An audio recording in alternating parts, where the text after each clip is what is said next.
হঠাৎ করে আজকে বিয়েটা হয়ে গেল। আজকে যে আমার বিয়ে হবে আমি নিজেও জানি না কি থেকে কি হয়ে গেল। সবচেয়ে অদ্ভুত ব্যাপারটা হলো, যার সাথে আমার বিয়েটা হয়েছে সে আর কেউ নয়, আমার চাচাতো বোন। আমার আপন চাচাতো বোনের সাথে বিয়েটা হয়েছে, যাকে আজকে সকালেও আমি আপু বলে ডেকেছি। সে এখন আমার বউ, আর এখন দাঁড়িয়ে আছি বাসার ছাদের উপর। আর আপু মানে আমার বউ বাসর ঘরে অপেক্ষা করছেন আমার জন্য। কিন্তু আপনারা কিছু বুঝতেছেন না তো। চলেন আপনাদের পুরো বিষয়টি বুঝিয়ে বলি কেমনে কি হয়েছে।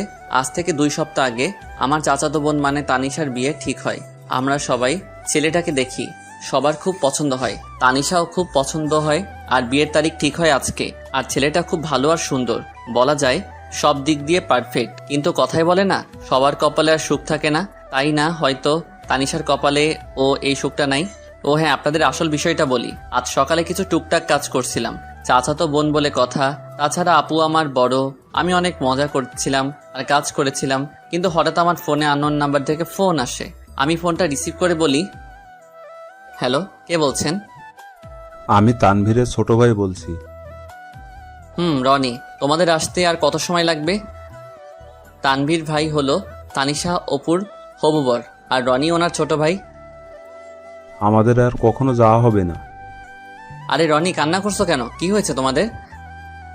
রাহি ভাই, আপনাকে কিভাবে কথাটা বলবো আমি নিজেও বুঝতে পারছি না। আরে কি হয়েছে সেটা তো আগে বলো। আর এইভাবেই বা কান্না করছো কেন আজকে এত সুন্দর একটা দিনে? ভাই, তানিশা আপুর কপালে হয়তো তানভীর ভাই নাই। কান্না করতে করতে বলতেছে মানে? তুমি কি বলতে চাচ্ছ একটু বুঝিয়ে বলো প্লিজ। তানভীর ভাই আর তানভীর ভাইয়ার কি হয়েছে বলো প্লিজ। ভাইয়া আর এই পৃথিবীতে নেই। কি কি বলছো তুমি এসব রনি? ভাইয়ের অ্যাক্সিডেন্ট হয়েছে। কি বলছো এসব? আমি ঠিকই বলছি। কি করে হলো এসব? আমরা সবাই মিলে আনন্দ করে আসছিলাম, হঠাৎ করে আমাদের গাড়ি ব্রেক ফেল করে, কিন্তু গাড়ি কন্ট্রোল করতে পারেনি, তাই গাছের সাথে গিয়ে ধাক্কা লাগে। তারপর আমার কিছু মনে নেই। তারপর কি হলো রনি, বলো প্লিজ।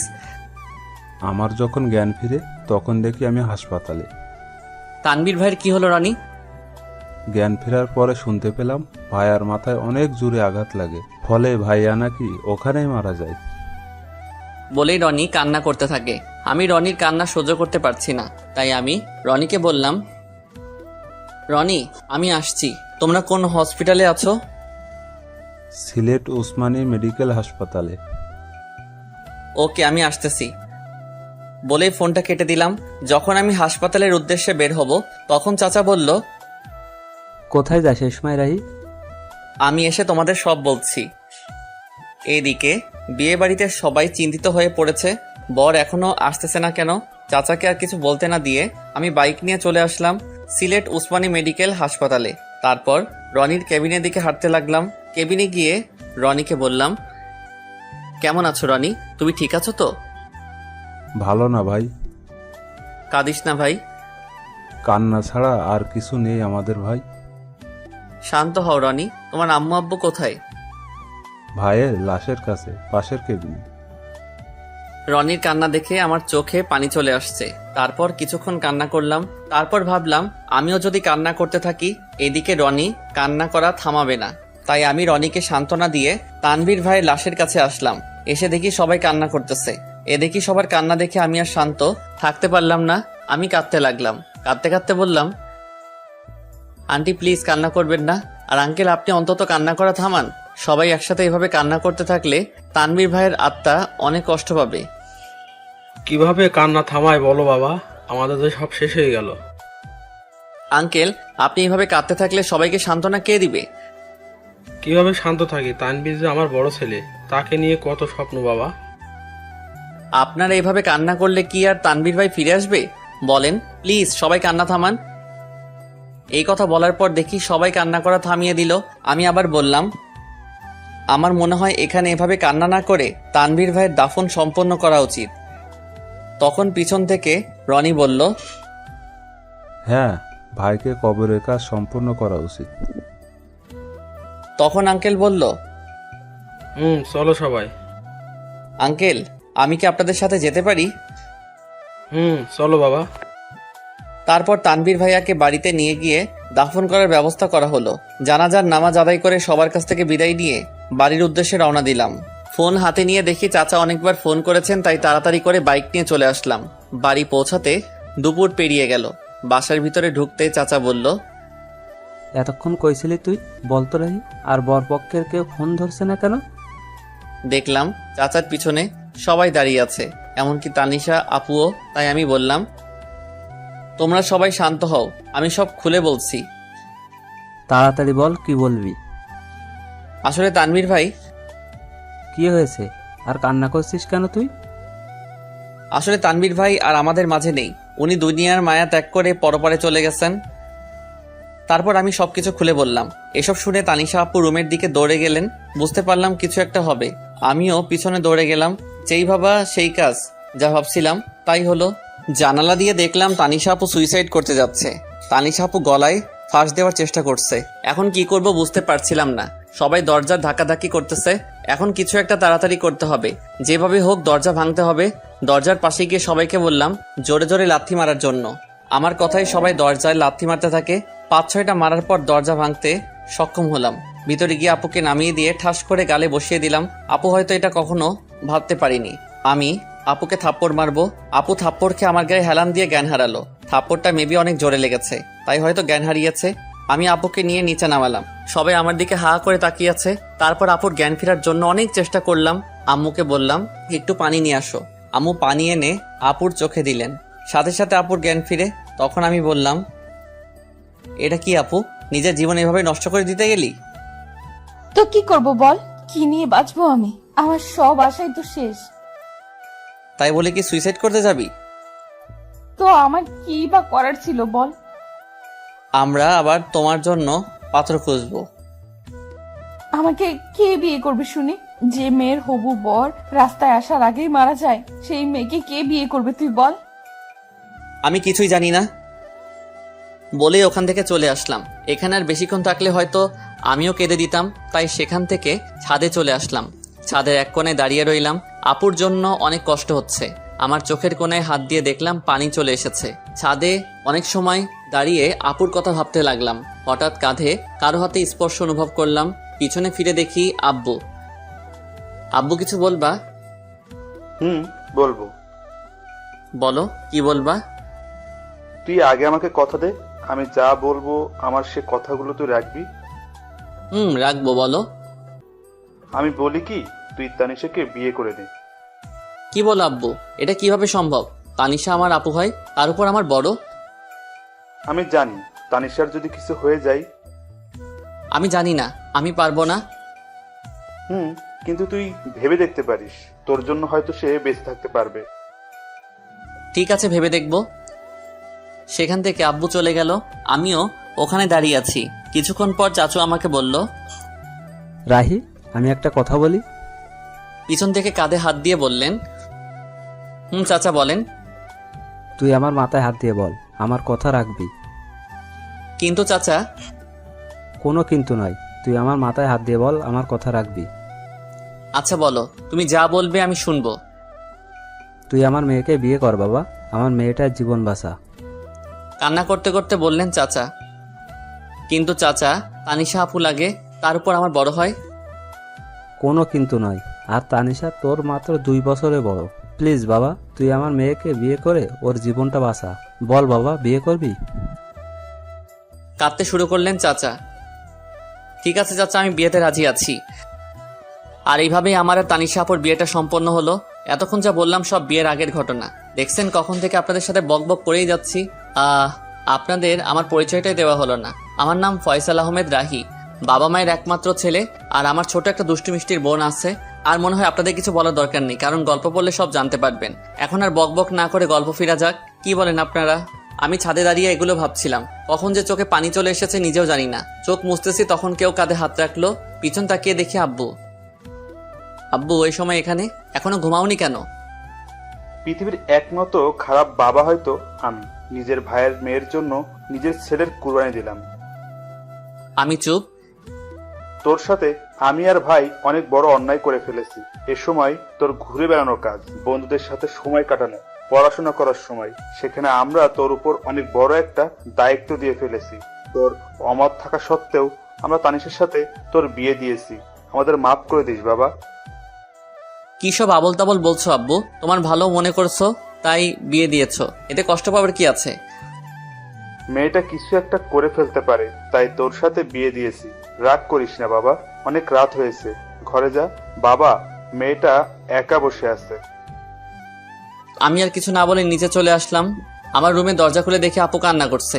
আমার এখন ঠিক কি করা উচিত বুঝতে পারছি না। আমি কাঠের পাশে গিয়ে দাঁড়িয়ে রইলাম। রাহি, হুম তোর সাথে আমার কিছু কথা আছে। বলো, কি বলবা? আমি জানি তুই খুব ভালো একটা ছেলে, তোর মতন স্বামী পাওয়া ভাগ্যের ব্যাপার, কিন্তু আমি তোকে স্বামী হিসেবে মানতে পারবো না। অবাক হয়ে তাকিয়ে রইলাম উপর দিকে। তুই জানিস তুই আমার ছোট ভাই, হোক তুই আমার চাচাতো ভাই, কিন্তু আমি তোকে স্বামী হিসেবে মানতে পারবো না। কিছু বললাম না। আমার মনে হয় তুই আমাকে বউ হিসেবে মানিস না। চুপ। তুই আমাকে প্রশ্ন করতে পারিস, আমি যদি স্বামী হিসেবে মানতে না পারি তাহলে বিয়ে করলাম কেন? হ্যাঁ, এটার জবাব দিয়ে দিচ্ছি। তোর সাথে বিয়ে না হলে হয়তো অন্য কারোর সাথে আমার বিয়েটা হতো, কিন্তু সে আমার মনের কষ্টটা বুঝতে পারতো না। আমার মনের অবস্থা শুধু তুই বুঝবি, অন্য কেউ না। আমি এখনো চুপচাপ দাঁড়িয়ে সব শুনছি। জানিস রাহি, আমি পৃথিবীর একমাত্র হতভাগা মেয়ে, সুখ কাছে পেয়েও হারালাম। তুই আমাকে মাফ করে দিস, তোর জীবনটা আমি নষ্ট করে দিলাম। জানিস, আমারও খুব ইচ্ছা ছিল সুন্দর একটা মেয়ে দেখে তোর বিয়ে দিব, আর তোর বিয়েতে অনেক আনন্দ করব, কিন্তু তার হলো না। তুই আমাকে মাফ করে দিস, আমি তোকে স্বামী হিসেবে মানতে পারছি না। অনেক রাত হয়েছে, এখন ঘুমিয়ে পড়ো। এটুকু বলে বারান্দায় চলে এলাম। এমন কিছু আমার জীবনে হবে আমি কখনো কল্পনাও করতে পারিনি। কিন্তু আমি ভেবেছিলাম আমার সাথে বিয়ে হলে কোনো আফসোস থাকবে না, সবকিছু গুছিয়ে নিতে সমস্যা হবে না। কিন্তু কি ভাবলাম আর কি হলো। আসলে সবার কপালে সুখ থাকে না, আমার কপালেও হয়তো নেই। আজ নিজের উপর খুব রাগ হচ্ছে, কিন্তু কি আর করব। ঘর থেকে বের হয়ে ছাদে চলে এলাম আর নিজে নিজে বলতে লাগলাম, তানভীর ভাই, কেন তুমি চলে গেলে? তোমার জন্য আপু কান্না করছে, হয়তো তোমাকে এই কয়দিনে তোমাকে ভালোবেসে ফেলছে। আর কি বলে জানো ভাই, তোমাকে ছাড়া আর কাউকে স্বামী হিসেবে মানতে পারবে না। সত্যি কয়েকদিনে তোমাকে অনেক ভালোবেসে ফেলেছে, এমনকি আমাকেও স্বামী হিসেবে মানতে রাজি না। সত্যি ভাই, তুমি অনেক ভাগ্যবান ছিলে, আপুর মতো বউ পেতে যাচ্ছিলে। কথায় বলে না, সবার কপালে সুখ থাকে না, তেমনি তোমার কপালেও নেই, আমার কপালেও নেই। হায়রে কপাল আমাদের। এসব ভাবতে ভাবতে চোখের কোণায় আবারও হাত দিয়ে দেখি পানি। চোখে পানি মুছে পকেটে থাকা ফোনটা হাতে নিয়ে দেখি 2:45 বাজে। তাই আর ছাদে দাঁড়িয়ে না থেকে রুমে চলে এলাম। রুমে এসে দেখি এখনো আপু নাক টেনে টেনে কান্না করছে। কি ব্যাপার আপু, তুমি এখনো ঘুমাওনি? কোথায় গিয়েছিলি? একটু ছাদে গিয়েছিলাম, রাত অনেক হয়েছে, ঘুমিয়ে পড়ো। তুই কোথায় ঘুমাবি? সেটা আপনার না জানলেও চলবে, তুমি উপরে ঘুমিয়ে পড়ো, আমি ফ্লোরে শুয়ে পড়ছি। তারপর আর কিছু না বলে নিচে চাদর বিছিয়ে ঘুমিয়ে পড়লাম। মাঝরাতে হঠাৎ কারো কান্নার শব্দে ঘুমটা ভেঙে গেল। তাকিয়ে দেখি আপু এখনো কান্না করছে। আর আমি বললাম, হ্যাঁ আপু, তোমার সমস্যাটা কি? এখন কি ঘুমাতে দিবেন না? যা হবার তা তো হয়ে গেছে। ঠিক আছে, তুই ঘুমা। আমি আবারও ঘুমিয়ে পড়লাম। হঠাৎ সকালে কারো কান্নাকাটি আর চেঁচামেচিতে ঘুম ভেঙে গেল। বের হয়ে দেখলাম তানিশা, আম্মু, আব্বু, আমার ছোট বোন রিয়া ও কান্না করছে। আমি গিয়ে বললাম, আব্বু কি হয়েছে? চুপ। আম্মু কি হয়েছে, এভাবে কান্না করছো কেন? চুপ। আপু তুমি অন্তত বলো কি হয়েছে। আসলে দোকানটা কি হয়েছে বলো না। দোকানটাতে আগুন লেগে গেছে, আর পুরো দোকান পুড়ে গেছে। কি বলছো এসব? বাবা ঠিক বলেছে। সবার কথা শোনার পর যেন আমার মাথায় আকাশ ভেঙে পড়ল। আমি এখন কি করব কিছু বুঝতে পারছিলাম না। তারপর নিজেকে ঠিক রেখে সবাইকে সান্ত্বনা দিতে লাগলাম। এভাবে কয়েকটা দিন কেটে গেল। তারপর শুরু হলো সংসারের অশান্তি। বাবা বড় মানুষ, ঠিক মতো কাজ করতে পারে না, তাই আর সংসারের কষ্ট দেখতে না পেরে সংসারে হাল ধরতে হলো আমাকে। কি করব কিছুই বুঝতে পারছিলাম না। তাই আমার ফ্রেন্ড আফিকুলকে ফোন দিলাম। হ্যালো আফিকুল দোস্ত, আমার সাথে একটু দেখা করতে পারবি? আরে এভাবে বলছিস কেন? কোথায় আসতে হবে সেটা বল। স্কুলের পাশে দোকানটায় আয় না দোস্ত। ঠিক আছে, আমি আসতেছি। ঠিক আছে আয়। বলেই ফোনটা কেটে দিলাম আর রেডি হয়ে স্কুলের পাশের দোকানে চলে গেলাম। একটু পরে আফিকুলও চলে এলো। বল দোস্ত, কি বলবি? আসলে দোস্ত, আমার একটা হেল্প লাগবে। তুই এভাবে বলছিস কেন? কি হেল্প লাগবে সেটা তো বল। আসলে দোস্ত, আমার একটা চাকরি লাগবে। কি, তুই চাকরি করবি? আমি চাকরি করব, একটা ব্যবস্থা করে দে না। ব্যবস্থা করব, কিন্তু তুই আমাকে হাসালি। তোর বাবার দোকান থাকতে তুই চাকরি করবি কেন? তাহলে তোকে সব খুলে বলি কেন চাকরি করব। বল। আমি আফিকুলকে সব শুরু থেকে শেষ পর্যন্ত বললাম। আমাদের দোকানে আগুন লেগে পুড়ে ছাই হয়ে গেছে রে, তাই আমি চাকরি খুঁজছি। আরে কান্না করিস না দোস্ত, আমি সব ব্যবস্থা করছি। দোস্ত। ঠিক আছে, সন্ধ্যা হয়ে গেছে, তুই বাড়ি যা, আমি সব ব্যবস্থা করছি। ঠিক আছে, আমি যাচ্ছি, তুইও যা। বলেই আমি আফিকুলকে বিদায় দিয়ে বাড়ি চলে আসলাম। বাড়ি এসে দেখি আম্মু এখনো মাথায় হাত দিয়ে বসে এখনো কান্না করছে। আম্মু, কান্না করো না, কান্না করে আর কি হবে, সব তো শেষ। বাবা জানি, কিন্তু কান্না ছাড়া আর কি করব বল? আর কাঁদতে হবে না, আমি কিছু একটা ব্যবস্থা করছি। কি করবি তুই? পরে বলবো, এখন প্লিজ তুমি কান্না করো না। ঠিক আছে। আম্মুকে সান্ত্বনা দিয়ে রুমে চলে এলাম। এসে দেখি তানিশা আপুও কান্না করছে। তাই আমি বললাম, তুমি কান্না করছো কেন? আমার জন্য তো সব হচ্ছে। তোমার জন্য আমার কি হলো? তোদের এখানে আসার সাথে সাথেই ক্ষতি হয়ে গেল। আমার মনে হয় এতে আপনার কোনো দোষ নেই, এটা আমার কপালের দোষ। এটা তোর কপালের দোষ না, এটা আমার কপালের দোষ। তোমার কপালের দোষ কেমন করে হলো? হ্যাঁ, আমার কপাল খারাপ, কারণ যে মেয়ের বিয়ের দিনে বর মারা যায়, শ্বশুর বাড়ি আসতে না আসতেই ক্ষতি হয়ে যায়, তার কপালের দোষ না তো কার কপালের দোষ? কি বলছেন? আপনার শ্বশুরবাড়ি? হ্যাঁ, আমার শ্বশুর বাড়ি তো। কেমন করে হলো তোমার শ্বশুরবাড়ি? কারণ তোর সাথে আমার বিয়ে হয়েছে, তাই এটা আমার শ্বশুর বাড়ি। কি, তোমার সাথে আমার বিয়ে হয়েছে? কি, ওটা বিয়ে? আমার তো মনে হয় না। হয় না কেন? আমি তোমাকে বউ হিসেবে মানি না, আর তুমিও আমাকে স্বামী হিসেবে মানো না। কথা বলতে বলতে হঠাৎ আফিকুলের ফোন এসেছে। আফিকুল, বল। খুশির খবর আছে বন্ধু। কি খুশির খবর? দোকানে আয় বলছি। ঠিক আছে, আমি আসছি, তুই একটু অপেক্ষা কর। আমি বের হতে হতে তানিশা আপুকে বললাম, আমি আসি, তোমার সাথে পরে কথা বলবো। কোথায় যাবি এখন? এসে সব বলছি তোমাকে। আমি আর কথা না বলে চলে আসলাম স্কুলে পাশের দোকানে। এসে দেখি আফিকুল আমার জন্য অপেক্ষা করছে। বল দোস্ত, কি খুশির খবর? আমি তো চাকরির ব্যবস্থা করে ফেলেছি দোস্ত। কি, তুই আমার চাকরির ব্যবস্থা করে ফেলেছিস? দোস্ত, তোর জন্য এটুকু করতে পারবো না বল? আমি অনেক খুশি রে, খুব বড় একটা উপকার করেছিস। এখন বল, কি খাবি? কি, তুই আমাকে ঘুষ দিতে চাচ্ছিস? আরে না, তোকে আজকে খুশি হয়ে খাওয়াবো। আরে লাগবে না। প্লিজ দোস্ত, না করিস না। আচ্ছা ঠিক আছে, শুধু চা খাবো। রহিম চাচা, 2টা চা আর বিস্কুট দেন তো। ওকে, দিতেছি বাবা। কিছুক্ষণ ওর সাথে আড্ডা দিলাম, তারপর বাড়ি চলে এলাম। বাড়ি এসে সোজা আমার রুমে চলে এলাম। রুমে গিয়ে তানিশা আপুকে জড়িয়ে ধরে কান্না করে দিলাম। কি রে, এইভাবে জড়িয়ে ধরে কান্না করছিস কেন? কি হয়েছে? জানেন, আমার চাকরিটা হয়েছে। কি, চাকরি হয়েছে?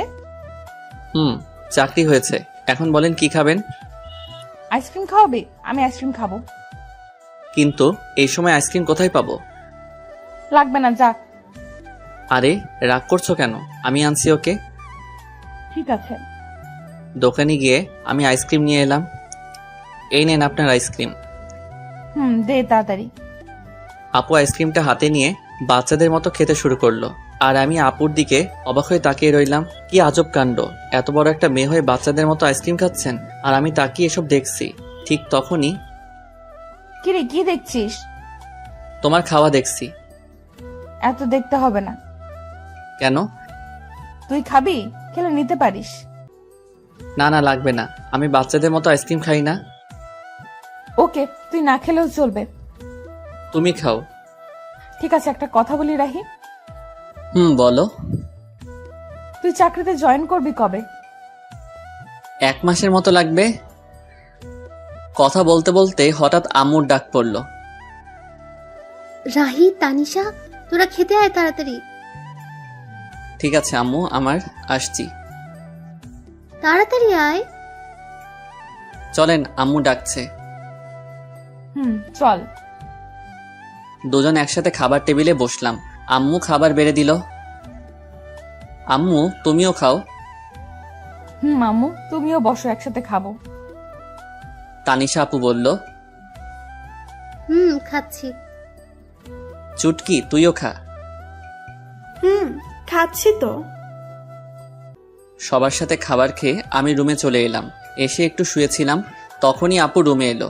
আপুকে দেখে আমি তাড়াতাড়ি করে নিচে বিছানা করে নিলাম, তারপর শুয়ে পড়লাম।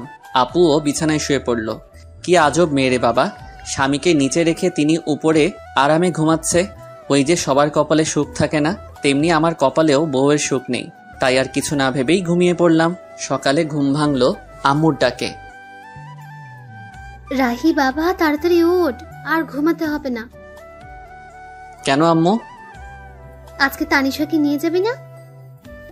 কোথায় যাব? কেন, তুই জানিস না? না তো। তানিশা মা তোকে কিছু বলেনি? না, আমাকে তো কিছু বলেনি। তানিশা মা, তুমি রাহিকে কিছু বলনি? না আম্মু, ভুলে গিয়েছিলাম। ঠিক আছে, তাহলে ওকে বলে নিচে আসো। ঠিক আছে আম্মু, আমরা আসছি। ওকে। ওই, আজকে আমাদের বাড়ি নিয়ে যাবি? আমি কেন নিয়ে যাব? তুমি একা যাও, আমি যেতে পারবো না। না, তুই আমার সাথে যেতে হবে। না, আমি পারবো না। কি, তুই যাবি না? যাব তো। আমি বুঝি না এ কেমন মেয়ে, আমাকে স্বামী হিসেবে মানে না, আবার সবসময় অধিকার ফলাতে আসে। আজাইরা পেঁচাল। কি রে, চুপ করে আছিস কেন? এমনি। ঠিক আছে, এখন রেডি হয়ে আয়। ঠিক আছে, তুমি যাও, আমি আসছি। তাড়াতাড়ি আয়, নাস্তা করব। ঠিক আছে। ফ্রেশ হয়ে টেবিলে সবার সাথে নাস্তা শুরু করলাম। নাস্তা শেষ করে রুমে চলে এলাম। এসে শুয়ে পড়লাম। তখন দেখি তানিশা আপু আমার দিকে রাগী চোখে তাকিয়ে আছে। এভাবে তাকিয়ে আছো কেন? তুই এসে শুয়ে পড়লি কেন? তো কি করব? একটু আগে আমি কি বলছিলাম? কি বলছিলে? আমি আজকে আমাদের বাড়ি যাব বলছিলাম না? যাব তো। তাহলে এইভাবে শুয়ে পড়লি কেন? এমনি। তুমি রেডি হও। ঠিক আছে, তুইও রেডি হয়ে নে। কথা বলতে বলতে হঠাৎ শুনতে পেলাম আমার চাচা চাচি মানে শ্বশুর শাশুড়ি আমাদেরকে নিতে এসেছেন। তাই আমি তাড়াতাড়ি করে রেডি হয়ে চাচা চাচির কাছে চলে এলাম। আমি তাদেরকে সালাম দিলাম। আসসালামু আলাইকুম চাচা চাচি, কেমন আছেন? ওয়ালাইকুম সালাম। বাবা ভালো, তুমি? আলহামদুলিল্লাহ চাচি, আপনি? আলহামদুলিল্লাহ ভালো, কিন্তু তুমি আমাকে চাচি না, আম্মু ডাকবা। তুমি আমার ছেলের মতো। ঠিক আছে আম্মু, বলবো। মনে যেন থাকে। ঠিক আছে, আমি একটু আসছি আম্মু। ঠিক আছে বাবা, যাও। এরপর এখানে থেকে রুমে চলে এলাম। এসে তো আমি অবাক। আমি কোনো রকম হাসি আটকে রেখে বললাম, তুমি এটা কি পরেছো? কেন শাড়ি পরেছি? হাসতেছিস কেন? তোমার এটা শাড়ি পরা হয়েছে নাকি? হয়নি। একদম হয়নি। একদম এভাবে হাসবি না, আমি শাড়ি পরতে পারি না। আচ্ছা ঠিক আছে, আমি পরিয়ে দেই। তুই পারলে পরিয়ে দে। দিচ্ছি। আমি আপুকে শাড়ি পরিয়ে দেওয়া শুরু করলাম। শাড়ি পরিয়ে দিতে দিতে শাড়ি যখন আপুর পেটে গুজে দিব, তখন দেখি আপু চোখ বুজে শরীর বেঁকিয়ে কাঁপতে শুরু করছেন। তাই তাড়াতাড়ি করে শাড়ি পরিয়ে দিলাম। শাড়ি পরিয়ে দিয়ে বললাম, আচ্ছা এবার চোখটা খুলুন। আর এইভাবে কাঁপছেন কেন? না মানে এমনি। বলেই লজ্জা পেয়ে তাড়াতাড়ি করে রুম ত্যাগ করলো। আর আমি বিছানায় শুয়ে হাসতে লাগলাম। কিছুক্ষণ পর দেখি আপু আবার আসছে। একটা কথা বলি? বলেন। বাইরের কেউ যেন বুঝতে না পারে তুই আমাকে বউ হিসেবে মানিস না। আর আমি স্বামী হিসেবে মানি না। ঠিক আছে, কেউ বুঝতে পারবে না। এবার চল, আম্মু ডাকছে। চলেন। শ্বশুরবাড়ি মধুর হাড়ি, যে খেয়েছে সে বুঝেছে কেমন তাদের খাতিরদারি। অতঃপর শ্বশুরবাড়ির উদ্দেশ্যে সবাই রওনা হলাম।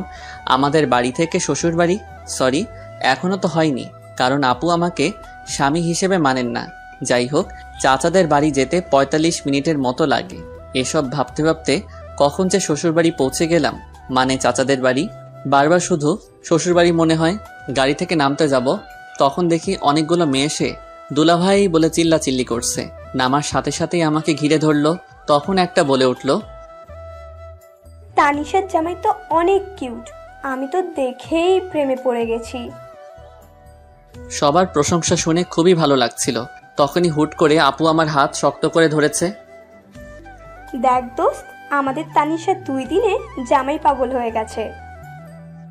তানিশা আমার হাত ধরে ভিতরে নিয়ে এলো, তারপর সোজা আপুর রুমে নিয়ে গেল আর রাগে লুচির মতো ফুলতে লাগলো। তখন বলে উঠল, আপু,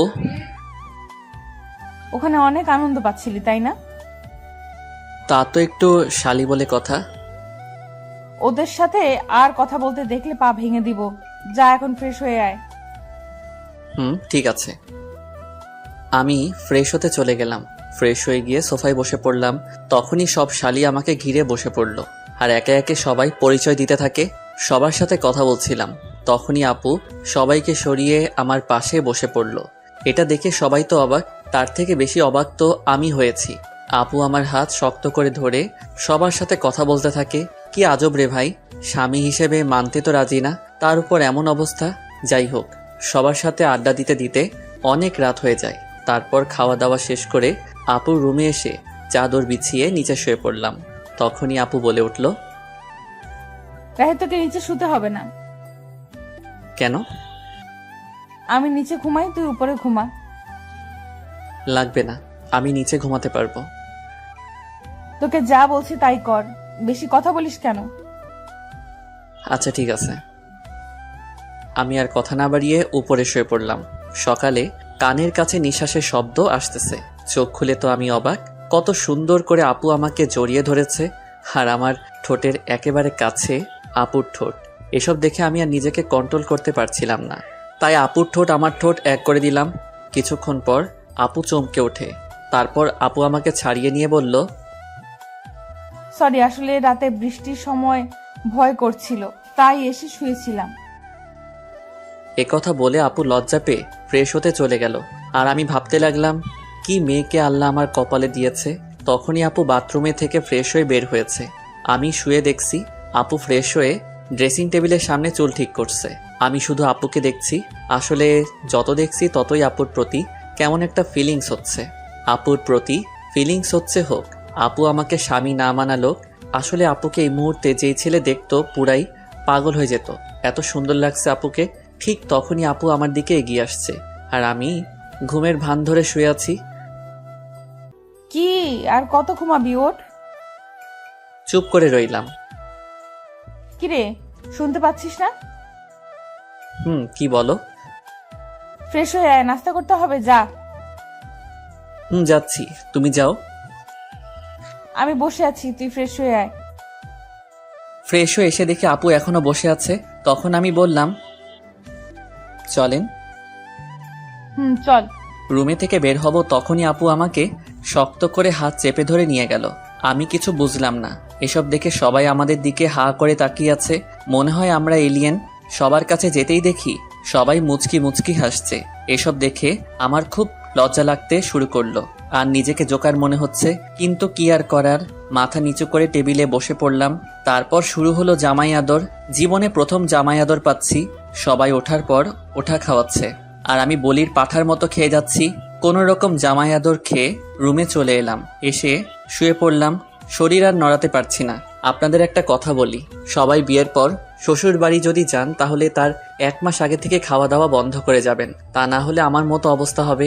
এবার বলতে পারেন, যদি 1 মাস আগে থেকে খাওয়া দাওয়া বন্ধ করে দেই তাহলে আমরা তো মরে যাব।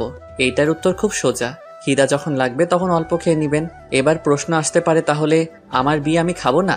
উত্তর খুব সোজা, না খেয়ে রোজা রাখবেন। যাই হোক, সাবধানে শ্বশুর বাড়ি যাবেন।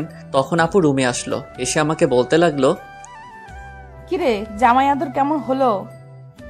হার জামাই আদর, তুমি আমাকে স্বামী হিসেবে মানো না, তাহলে এটা জামাই আদর কিভাবে হলো? বেশি কথা বলিস কেন? কোথায় বেশি কথা বললাম?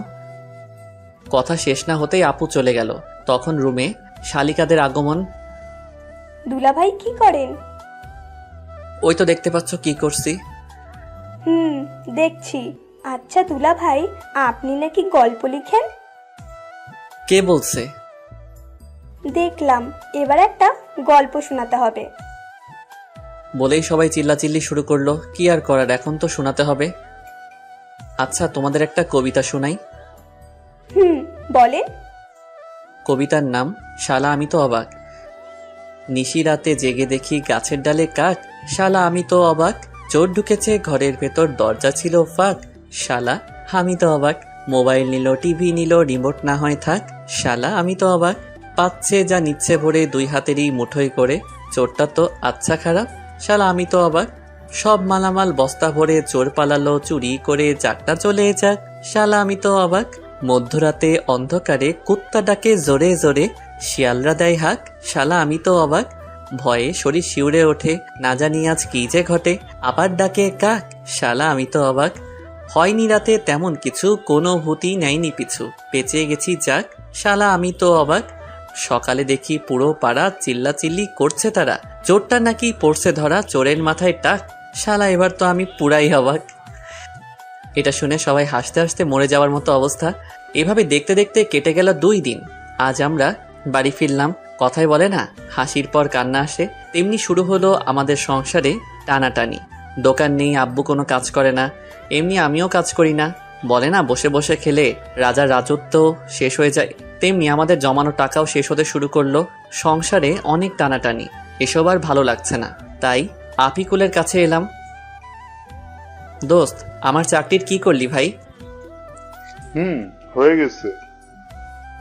জয়েন কবে থেকে করতে হবে? কাল 1 থেকে জয়েন করবি।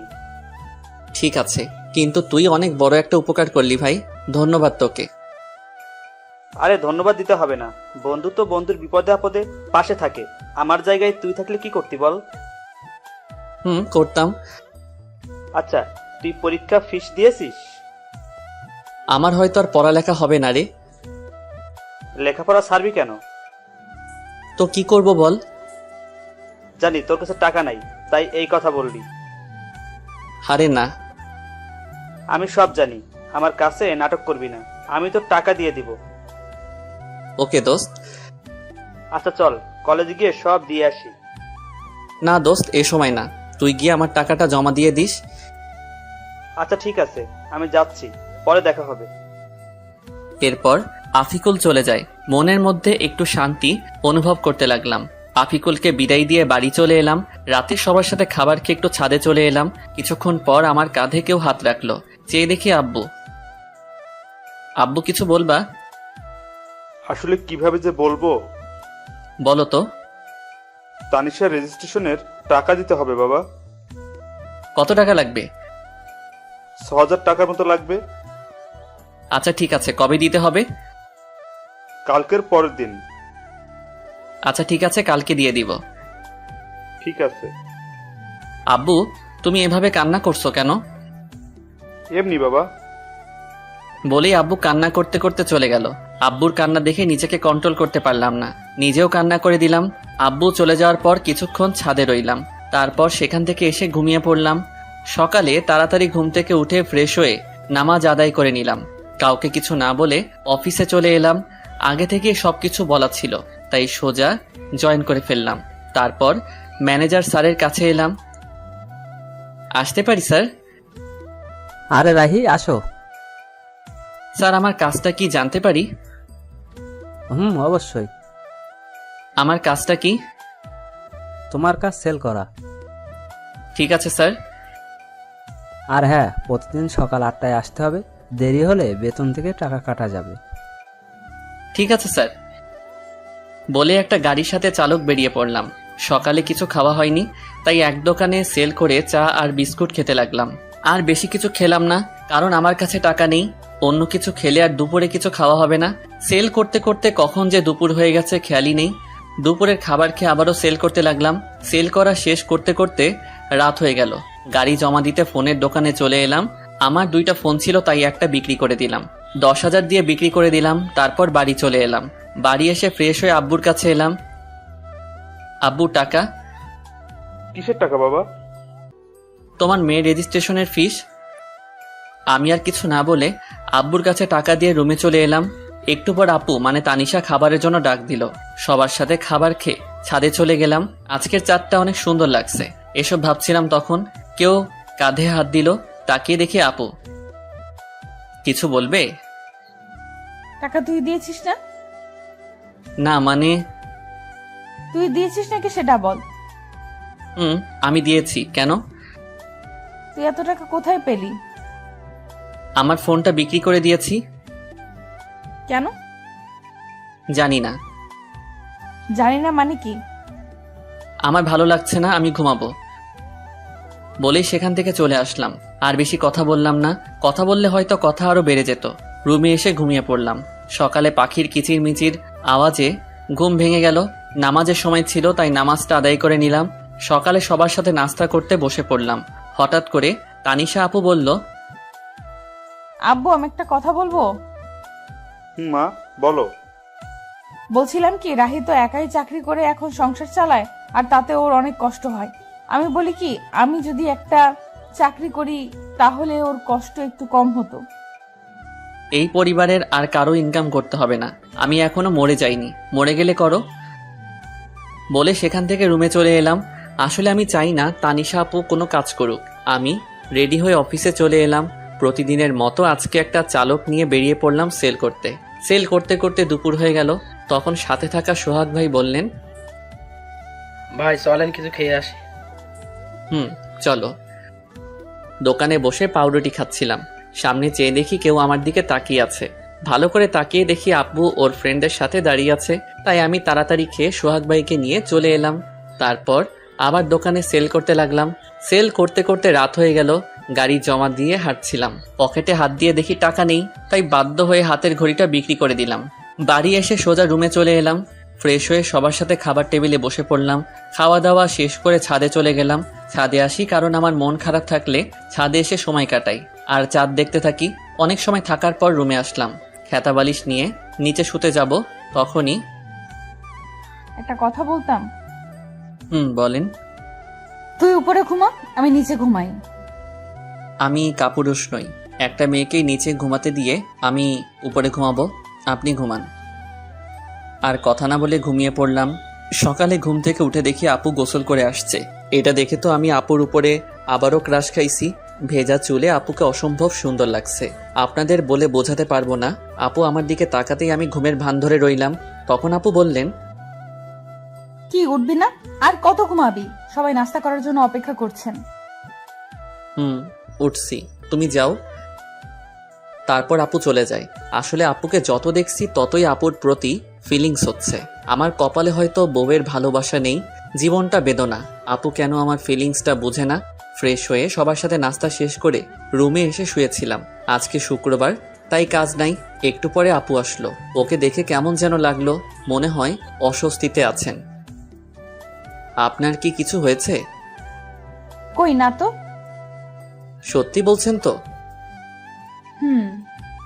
মিথ্যা বলছেন না তো? মিথ্যা বলতে যাব কেন? আচ্ছা ঠিক আছে। আচ্ছা একটা কথা বলি। বলেন। আমাকে কিছু টাকা দিতে পারবি? কত টাকা? 200 টাকা। ওই দিন হাতঘড়ি বিক্রি করে যা পেয়েছিলাম ওই টাকা আপুকে দিয়ে দিলাম। আজকে ছুটি, তাই একটু ঘুম দিলাম। বিকালে একটু ঘুরতে বের হলাম বন্ধুদের সাথে আড্ডা দিতে। মাগরিবের আজান হয়ে গেল, তাই নামাজটা আদায় করে রুমে চলে এলাম। রুমে আসতেই দেখলাম আপু বাথরুম থেকে বের হচ্ছে। আপুকে দেখে একটু সন্দেহ হচ্ছে। আজ এমন তো আগে কখনো মনে হয়নি। এতক্ষণ কোথায় ছিলি? এই একটু বাইরে ঘুরছিলাম। আমাকে নিয়ে গেলি না কেন? আপনাকে নিয়ে যাব কেন? কেন, আমি যেতে পারি না বুঝি? না, আমার সাথে যেতে পারেন না। আমাকে তো স্বামী হিসেবে মানেন না। তোর সাথে ঘুরতে না যাওয়ার কি আছে? ওকে সামনের ছুটির দিন নিয়ে যাব। লাগবে না, আমি তোর সাথে যাব না। ওকে না গেলে আমার কি আর কত আছে যাওয়ার জন্য? ওই কি বললি? কই কিছু না। আমি যাব। এখন না বললেন যাবেন না? এখন যাব, তোর কোনো সমস্যা? না, সমস্যা নেই। তারপর রাতে খাবার খেয়ে ঘুমিয়ে পড়লাম। পরের দিন ভোর সকালে ঘুম ভাঙলো। ঘুম থেকে উঠে নামাজ আদায় করে নিলাম। তারপর একটু গ্রামটা ঘুরে দেখতে লাগলাম। সকালের আবহাওয়া মনটা অনেক ভালো করে দেয়। কত সুন্দর লাগে সকালবেলা। কিছুক্ষণ গ্রামটা ঘোরাঘুরি করে রুমে চলে এলাম। এসে দেখি আপু এখনো ঘুমিয়ে আছে। ভাবলাম ঠেকে দিব কিনা, অত কিছু না ভেবে ডাক দিলাম, আপু উঠেন, সকাল হয়ে গেছে। আর কত ঘুমাবেন? ওই আপু উঠবেন না? কি হয়েছে আম্মু, এত সকাল সকাল ডাকছো কেন? হেদি কয় কি আমি নাকি তার আম্মু? আরে আমি রাহি। ও তুই? কখন থেকে ডাকছি, উঠছেনই তো না। সরি। বলেই আপু ফ্রেশ হতে চলে গেল। সকালে নাস্তা করে কাজে চলে এলাম। দোকানে সেল দিতে দিতে এক জায়গায় দাঁড়িয়ে গেলাম। আপুর মতো কাউকে দেখতে পাচ্ছি। একটু কাছে গিয়ে দেখি আসলেই ওটা আপু। কিন্তু আপু এই জায়গায় কি করে? দেখলাম একটা ফার্মেসিতে ঢুকলো, সাথে চুটকি। তারপর কিছু একটা কিনে চলে গেল। আমি বুঝতে পারছি কি নিয়ে গেছে আপু। ভাবছি এখন গিয়ে জিজ্ঞেস করব কিনা। আপু সেখান থেকে চলে গেল। আমিও সেল দিতে চলে এলাম। রাতে খাবার খেয়ে রুমে আসলাম আর আপুর জন্য অপেক্ষা করতে লাগলাম। কিছুক্ষণ পর দেখি আপু রুমে আসলো। চোখ মুখ কেমন যেন হয়ে গেছে। নিজেকে একটু সাহসী বানিয়ে বললাম, আপনার সাথে কিছু কথা ছিল। বল। আপনি আজ 11টার সময় কোথায় ছিলেন? আমার কথায় কিছুটা ভয় পেয়ে গেল আপু। বান্ধবীদের সাথে কেন? না এমনি। আপনি ঠিক আছেন তো? ঠিকই তো আছি। না আপনি ঠিক নেই। আমার কাছ থেকে কিছু কি লুকাতে চাচ্ছেন? কি লুকাবো আমি? তুই কিসের কথা বলছিস? এইটার কথা বলছি, প্যাকেটটা সামনে ধরে। আসলে আপনারা হয়তো বুঝতে পারছেন না কিসের প্যাকেটের কথা বলছি। ওইটা প্যাড ছিল। অনেকে হয়তো এখন বুঝতে পারছেন। এসব বলায় আপু কিছুটা লজ্জা পেয়ে যায়। লুকানো কি আছে এসব? জানি আপনি আমাকে স্বামী হিসেবে মানেন না, কিন্তু নিজের সমস্যার কথা তো বলতে পারেন না। এখন আমাকে বিশ্বাস করে উঠতে পারেননি? না তেমন কিছু না, আসলে বলতে লজ্জা লাগছিল। লজ্জার কি আছে এতে শুনি? কবে থেকে শুরু হয়েছে? 2 দিন হলো। ওকে তুমি এখানে বসো, আমি আসছি। আপুর জন্য গরম পানি করে নিয়ে আসলাম। কি ওগুলো? আপনার জন্য গরম পানি নিয়ে এসেছি। তুই এত কষ্ট করতে গেলি কেন? আমি করে নিতাম। তা তো জানি। কত ব্যথা সহ্য করে হাসি মুখে কথা বলছেন। আপনার আর কয়েকদিন কিছু করতে হবে না, রেস্ট নিন। তুই এত ভালো কেন? সবার কত খেয়াল রাখিস, আমার পিরিয়ডের কথা শুনে এত কেয়ার করছিস। যদিও তোকে স্ত্রীর অধিকার দেইনি, যদি দিতাম আরো কত কিছু করতে আমার জন্য। সরি রাহি, আমি জানি তুই অনেক ভালো। তোর মতো স্বামী সবার কপালে জুটে না, কিন্তু আমি কেন যে তোকে মেনে নিতে পারছি না। কি ভাবছেন? কিছু না, তুই ঘুমিয়ে পড়। না, যদি আপনার কিছু লাগে। লাগবে না, দরকার হলে তোকে ডাক দিব। ওকে। তারপর আমি ঘুমিয়ে পড়লাম। পরের দিন আর কাজে যাইনি। আপুর শরীরটা খারাপ হয়ে পড়ছিল, তাই সারাদিন আপুর পাশে ছিলাম। যখন যেটা লাগে সব করলাম। ইস, যদি আমাকে স্বামী হিসেবে মেনে নিত তাহলে এই মুহূর্ত আরো কত সুন্দর হতো। আমার কপালটাই খারাপ। আচ্ছা, ও কি বুঝে না আমি ওকে কতটা ভালোবেসে ফেলেছি? এক মুহূর্ত ভালো লাগে না আপুকে ছাড়া। রাতে আবার আপুর জন্য গরম পানি করলাম। তারপর ওষুধ খাইয়ে দিয়ে ঘুম পাড়িয়ে দিলাম। আমিও ঘুমাতে আসলাম। রাহি, বলেন। তোকে একটা কথা বলার ছিল। কি? আমি প্রথম দিন তোকে একটা কথা বলেছিলাম, আমি তোকে স্বামী হিসেবে মানতে পারবো না। কিন্তু এতদিন তোকে কাছে থেকে দেখেছি, তোর কেয়ার গুলো দেখে সত্যি আমি তোকে অনেক ভালোবেসে ফেলেছি। প্লিজ তুই আমাকে তোর স্ত্রী হিসেবে গ্রহণ কর। আমিও তো আপনাকে প্রথম দিন থেকেই ভালোবেসে ফেলেছি। কি এতদিন বলিসনি কেন? আমি কি জানতাম আপনিও আমাকে ভালোবাসেন? এখন তো জানলি। এখনো কি আপনি বলবি? আচ্ছা ঠিক আছে, তুমি করে বলবো। ও, ওদিকে আসছিস কেন? আপনিটাকে তুমি করতে হবে তো। আপুর এমন কথা শুনে আমার তো খুশিতে হিরো আলমের গান লাগাই নাচতে ইচ্ছে করতেছে।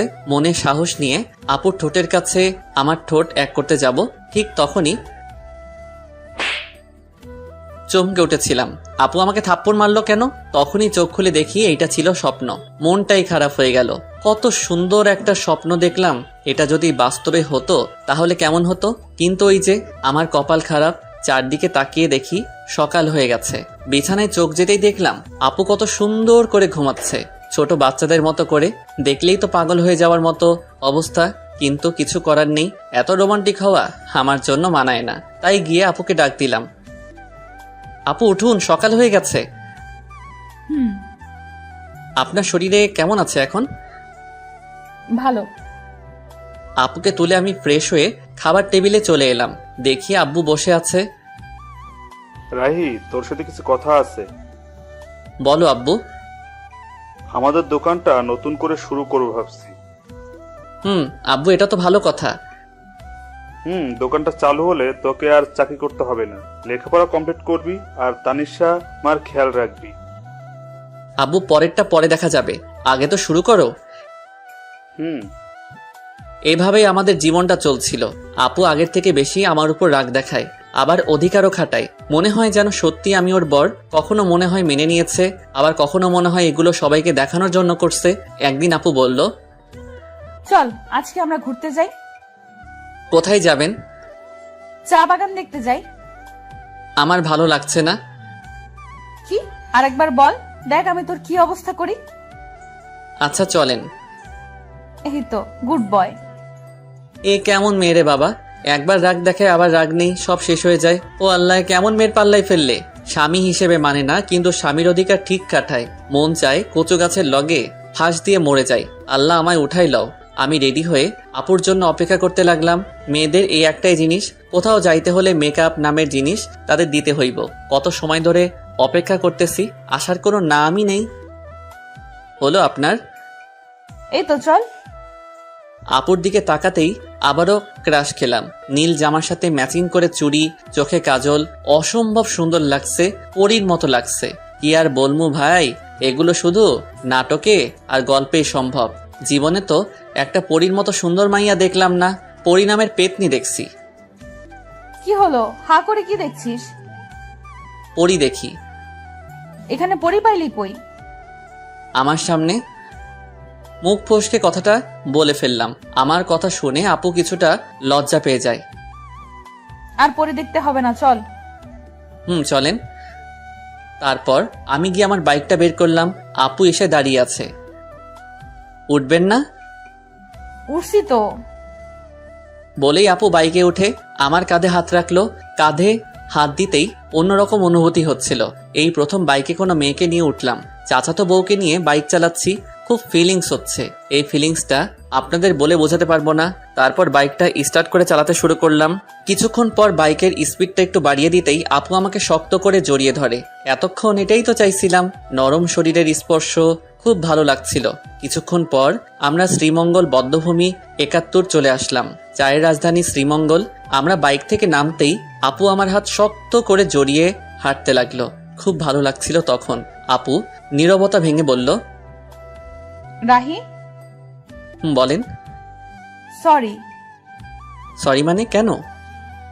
আমি তোকে মন থেকে স্বামী হিসেবে মানি না, কিন্তু সব সময় তোর উপর অধিকার দেখাই। না ঠিক আছে, আমি কিছু মনে করি না, সব আমার কপালের দোষ। এমন করে বলছিস কেন? কেমন করে বললাম আবার? কিছু না। কিছুক্ষণ আপুর কিছু পিক তুলে দিয়ে আমি বললাম, কিছু খাবেন? আইসক্রিম নিয়ে আয়। আমি তো জানি মেয়েরা ফুচকা পাগলি হয়, কিন্তু আপনি আইসক্রিম পাগলি কেন? এমনি। তোর কোনো সমস্যা? না, আনছি আমি। আইসক্রিম নিয়ে এলাম, তারপর বললাম, এই নেন আপনার আইসক্রিম। একটা কেন, তুই খাবি না? না, ওসব আমি খাই না, আপনি খান। ওকে। আইসক্রিমটা হাতে নিয়ে বাচ্চাদের মতো খেতে লাগলো। এত বড় একটা মেয়ে হয়ে বাচ্চাদের মতো আইসক্রিম খাচ্ছে, কি অদ্ভুত ব্যাপারটা। আপু আইসক্রিম খাচ্ছে আর আমি তাকিয়ে শুধু দেখছি। কি ব্যাপার, অমন করে কি দেখছিস? কই না তো। আমি দেখেছি তুই আমার খাওয়া দেখছিলি। না। দেখতে হবে না, চাইলে তুই খেতে পারিস। না, আপনি খান। আমি বলছি তুই খাবি, এই নে। আমি খাবো না, আপনি খান। তুই খাবি নাকি আইসক্রিম তোর মুখে মেখে দিব? আচ্ছা ঠিক আছে। আমি আর কিছু না বলে হা করি। আপু আইসক্রিম আমার মুখে দিল। আমি খেতে না চাইলেও বাধ্য হয়ে খেতে হলো। রাগ করলি? আমি সবার উপরে রাগ করি না। ও, তো কার কার উপর রাগ করিস না একটু শুনি। আপনাকে বলবো কেন? আর কিছু না বলে ঘোরাঘুরি করে বাড়ির উদ্দেশ্যে রওনা দিলাম। রাস্তায় হঠাৎ আমার একটা ফ্রেন্ড মিতুর সাথে দেখা। কিরে রাহি, কেমন আছিস? এই তো আলহামদুলিল্লাহ ভালো। তুই? আমিও ভালো আছি। তো তোর কি খবর? এই তো আর কি। আমরা কথা বলছিলাম, হঠাৎ আপুর দিকে চোখ যেতেই দেখলাম আপুর আগে ফুলছে। কিছু বুঝলাম না। তোর সাথে মেয়েটাকে? ও হলো আপনার বউ তানিশা, আর তানিশা ও আমার ফ্রেন্ড মিতু। হাই আপু, আপনি তো অনেক কিউট। ধন্যবাদ আপু। মিতুর সাথে কিছুক্ষণ কথা বলার পর বাড়িতে চলে এলাম। বাড়িতে আসতে আসতে সন্ধ্যা হয়ে গেছে। আমি ফ্রেশ হয়ে বিছানায় শুয়েছিলাম, তখন আপু রুমে আসলো। দেখে মনে হচ্ছে কোনো কারণে রেগে আছে। রুমে এসে আমার সাথে কোনো কথা বলেননি, আমিও বলিনি। রাতে আম্মু খাবার খেতে ডাকছে, তাই আমি খাওয়ার জন্য চলে এলাম। খাওয়া দাওয়া শেষ করে রুমে চলে আসি। এসেই শুয়ে পড়ি, তখন আপু রুমে আসলো। তখন আমি বললাম, কি ব্যাপার, আপনাকে এমন দেখাচ্ছে কেন? সারাদিন তো ঠিকই ছিলেন। আমার সাথে কথা বলবি না তুই? কেন, আমি আবার কি করলাম? মেয়ে মানুষ দেখলে এই গায়ে পড়ে কথা বলতে হবে, তাই না? কখন আবার মেয়েদের সাথে কথা বললাম? ও, এখন তো মনে করিয়ে দিতে হবে। আসার সময় কি ওই মেয়ের সাথে কথা বলিসনি? এত হেসে হেসে কি কথা শুনি? ও তো আমার ভালো ফ্রেন্ড। তাহলে ওর কাছে যা, আমার সাথে কথা বলিবি না। আমি ওর সাথে কথা বলছি, তাতে আপনার কি? আপনি এত রাখছেন কেন? আমারই তো সব। মানে? কিছু না। বলেই শুয়ে পড়লো। কি আজব মেরে বাবা, এখন দেখছি কারোর সাথে কথা বলতে দেবে না। নিজে তো ভালোভাবে কথা বলেই না, আবার অন্য কারোর সাথে কথা বললে রেগে যায়। মেয়েদের মন বোঝা আসলে অনেক কঠিন। কি কখন কি চায় তারাই ভালো জানে। কি বলছিস? আপনি এখনো ঘুমাননি? তুই ঘুমাবি না? ঘুমাচ্ছি। সকালে ঘুম থেকে উঠে তো অবাক, আপু আমাকে জড়িয়ে ধরে শুয়ে আছে। আমার শরীর কাঁপছে, হার্টবিট বেড়ে যাচ্ছে, কিন্তু কি আর করব, এত রোমান্টিক হলে তো চলবে না। আপুকে ডাকতে লাগলাম। আপু আমাকে জড়িয়ে ধরে শুয়ে আছে কেন? আমি আমার হাজবেন্ডকে জড়িয়ে আছি। তোর কোনো সমস্যা? আপনার হাজবেন্ড মানে বুঝলাম না। এখন ঘুমাতে দে, বেশি কথা বলিস না। আপনি ঘুমাবেন ভালো কথা, আমাকে তো ছাড়েন। আমার ইচ্ছে হয়েছে তাই ঘুমিয়েছি, ডিস্টার্ব করিস না তো এখন। হারামজাদি কয় কি, আমাকে জড়িয়ে আছে, আবার আমাকেই বলছে ডিস্টার্ব না করতে। মনে হচ্ছে লাথি মেরে মঙ্গল গ্রহে পাঠিয়ে দেই, কিন্তু ততক্ষণে ভাবলাম যদি সেখানে পাঠিয়ে দেই আমার কি হবে? আমি তো আপুকে ভালোবাসি। নিজেকে শান্ত করে বললাম, আপনি ঘুমান, আমি মানা করেছি নাকি? কিন্তু আমাকে ছাড়ুন। তারপর আপু আমাকে ছেড়ে দেয়। আপনি চাইলে আরো ঘুমাতে পারেন। আমি ফ্রেশ হয়ে নাস্তা করে রুমে এসে দেখি বাচ্চাদের মতো বালিশটাকে জড়িয়ে ধরে শুয়ে আছে। এটা দেখে আমার ঠোঁটের কোণায় হাসি ফুটে উঠেছে। কালকে দিনটা আমার কাছে অনেক ভালোই লাগছিল। যত দিন যাচ্ছে আপুর প্রতি দুর্বলতা কাজ করছে। কেন জানি অনেক ভালোবেসে ফেলেছি। আপুকে ছাড়া হয়তো এখন 1 সেকেন্ডও বাঁচতে পারবো না। আমি কি আমার মনের কথা বলে দিব? কিন্তু তখন যদি রেগে যায়? কিন্তু আমার মনের কথা না বলা পর্যন্ত তো আমি শান্তি পাচ্ছি না। সব সময় আপুর প্রতি ভালোবাসা, দুর্বলতা, ওকে স্পর্শ করার ইচ্ছা, ওর প্রতি নেশা আমার ভেতরটাকে শেষ করে ফেলছে। আচ্ছা, আপু কি আমাকে ভালোবাসে? ওর ব্যবহার দেখে তো তাই মনে হচ্ছে। আপুও আমাকে ভালোবাসে, কিন্তু বলতে পারছে না। আচ্ছা, আমি কি সরাসরি গিয়ে বলে দিব? আমরা কি সবকিছু ভুলে দুজন দুজনকে ভালোবাসতে পারি না? আজকে বলে দিব, যা হবার হবে। এদিকে তানিশা ঘুম থেকে উঠে আমাকে কোথাও খুঁজে পাচ্ছে না। সকাল থেকে একবারও দেখছে না। তানিশাও আমাকে ভালোবাসে, কিন্তু কখনো বলতে পারছে না। কারণ একে তো ও একটা মেয়ে, তার উপর আমি ওর চাচাতো ভাই, তার উপর ছোট লজ্জার কারণে বলতে পারছে না। কিন্তু মন থেকে রাহিকেই ভালোবাসে। রাত্রে বাড়ি আসার সময় আপুর জন্য আইসক্রিম, চকোলেট আর ফুল নিয়ে আসলাম। যেগুলো আপুর পছন্দ করে সেগুলো নিয়ে আসি। আজকে আমার মনের কথা বলেই দিব, পরে যা হবার দেখা যাবে। বাড়িতে এসে এগুলো নিয়ে সোজা আমার রুমে চলে এলাম। আমার রুমের মধ্যে ঢুকতে যাব, তখনই দেখে আপু কারোর সাথে ফোনে কথা বলছে। কি যেন মনে করে আর ভিতরে গেলাম না। দরজার ওপাশে দাঁড়িয়ে শুনতে লাগলাম, হ্যাঁ আমি সত্যি ওকে ভালোবাসি। আর ওর সাথে সারা জীবন থাকতে চাই। কিন্তু এই ঝামেলাটা থেকে আগে বের হই, তারপর আব্বু আম্মুকে সব বলে আমরা দুজন হানিমুনে যাব। তাদের কথা শুনে আমি তো অনেক বড় একটা ধাক্কা খাই। তার মানে আপু অন্য কাউকে ভালোবাসে। মুহূর্তের মধ্যে আমার সব আশা ভরসা সব নষ্ট হয়ে যায়। আমি কখনো ভাবতে পারিনি আমি ওর কাছে এত বড় একটা সমস্যা। আমি ফুলগুলো ফেলে দিয়ে আইসক্রিম আর চকলেট চুটকিকে দিয়ে দিলাম। না নয়, আমি ওকে মুক্ত করে দিব। আমি তাদের মাঝে ঝামেলা হয়ে থাকতে চাই না। তাই অনেক কিছু ভেবে সিদ্ধান্ত নিলাম আমি ওকে ডিভোর্স দিয়ে দিব। ও যদি অন্য কাউকে নিয়ে সুখে থাকতে চায় আমি বাধা দিব না। আমি রুমে ঢুকতেই আপু ফোন রেখে দেয়। সারাদিন কই ছিলি? একবারও বাড়িতে দেখলাম না। একটা কাজ ছিল। সারাদিন কিছু খেয়েছিস? দাঁড়া, আমি তোর জন্য খাবার আনছি। না না, আমি খাবো না, বাইরে থেকে খেয়ে এসেছি। যে কথাগুলো শুনেছি আর খাবার মুখে দিয়ে কি আর যাবে। তোর সাথে আমার কিছু কথা ছিল। বলেন। অনেক দিন থেকেই বলতে চেয়েছিলাম কিন্তু বলতে পারিনি। জানি না এই বিষয়টা তুই কিভাবে নিবি। অত কিছু না বলে আসল কথাটা বলেই ফেলুন। আসলে আমি তোকে ডিভোর্স দিতে চান, তাই তো? মানে মানেটা খুব সহজ। আপনি আর এই মিথ্যা সম্পর্ক রাখতে চান না, তাই আমাকে ডিভোর্স দিতে চান। সমস্যা নেই, দিয়ে দিব। আপনার ইচ্ছা আমি খুব তাড়াতাড়ি পূরণ করে দিব। আমি ডিভোর্স পেপার রেডি করছি। আপনি আপনার পছন্দ মতো একটা ছেলেকে বিয়ে করে নিয়েন। কিন্তু আমি তো বাড়িতে কিভাবে জানবেন? ওইটা আপনাকে চিন্তা করতে হবে না, আমি ম্যানেজ করে নিব। তারপর আমি আর আপুকে কিছু বলার সুযোগ না দিয়ে ফ্লোরে শুয়ে পড়লাম। আর বেশিক্ষণ কথা বললে হয়তো চোখ দিয়ে বন্যা শুরু হয়ে যেত। যাকে এতটা ভালোবাসি সে আজ আমাকে এভাবে ছ্যাঁকা দিয়ে দিল। এসব ভাবতে ভাবতে কখন ঘুমিয়ে পড়েছি মনে নেই। হঠাৎ কারো কান্না করার আওয়াজ শুনে ঘুমটা ভেঙে যায়। চোখ খুলে দেখি তানিশা আপু কান্না করতেছে। কি ব্যাপার, এত রাতে কান্না করছেন কেন? কিছু না, এমনি। আজব তো, এত রাতে কেউ কাঁদে? নিজেও ঘুমাচ্ছেন না, আমাকেও ঘুমাতে দিচ্ছেন না। আচ্ছা তুই ঘুমা। আমি ঘুমিয়ে যাই।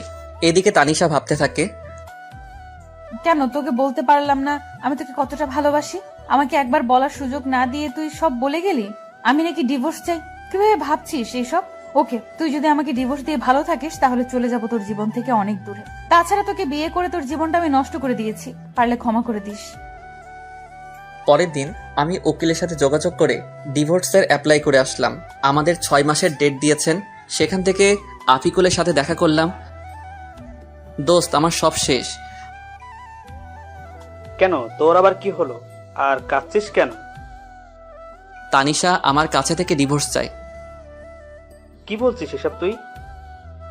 হ্যাঁ, আমি সত্যি বলছি। তাহলে কি করবি এখন তুই? আমার সাথে চল। কোথায়? চল না। আমি আর আফিকুল একটা বারে আসলাম। এখানে আনলি কেন? ড্রিঙ্কস করব তাই। তুই কি ড্রিঙ্কস করিস?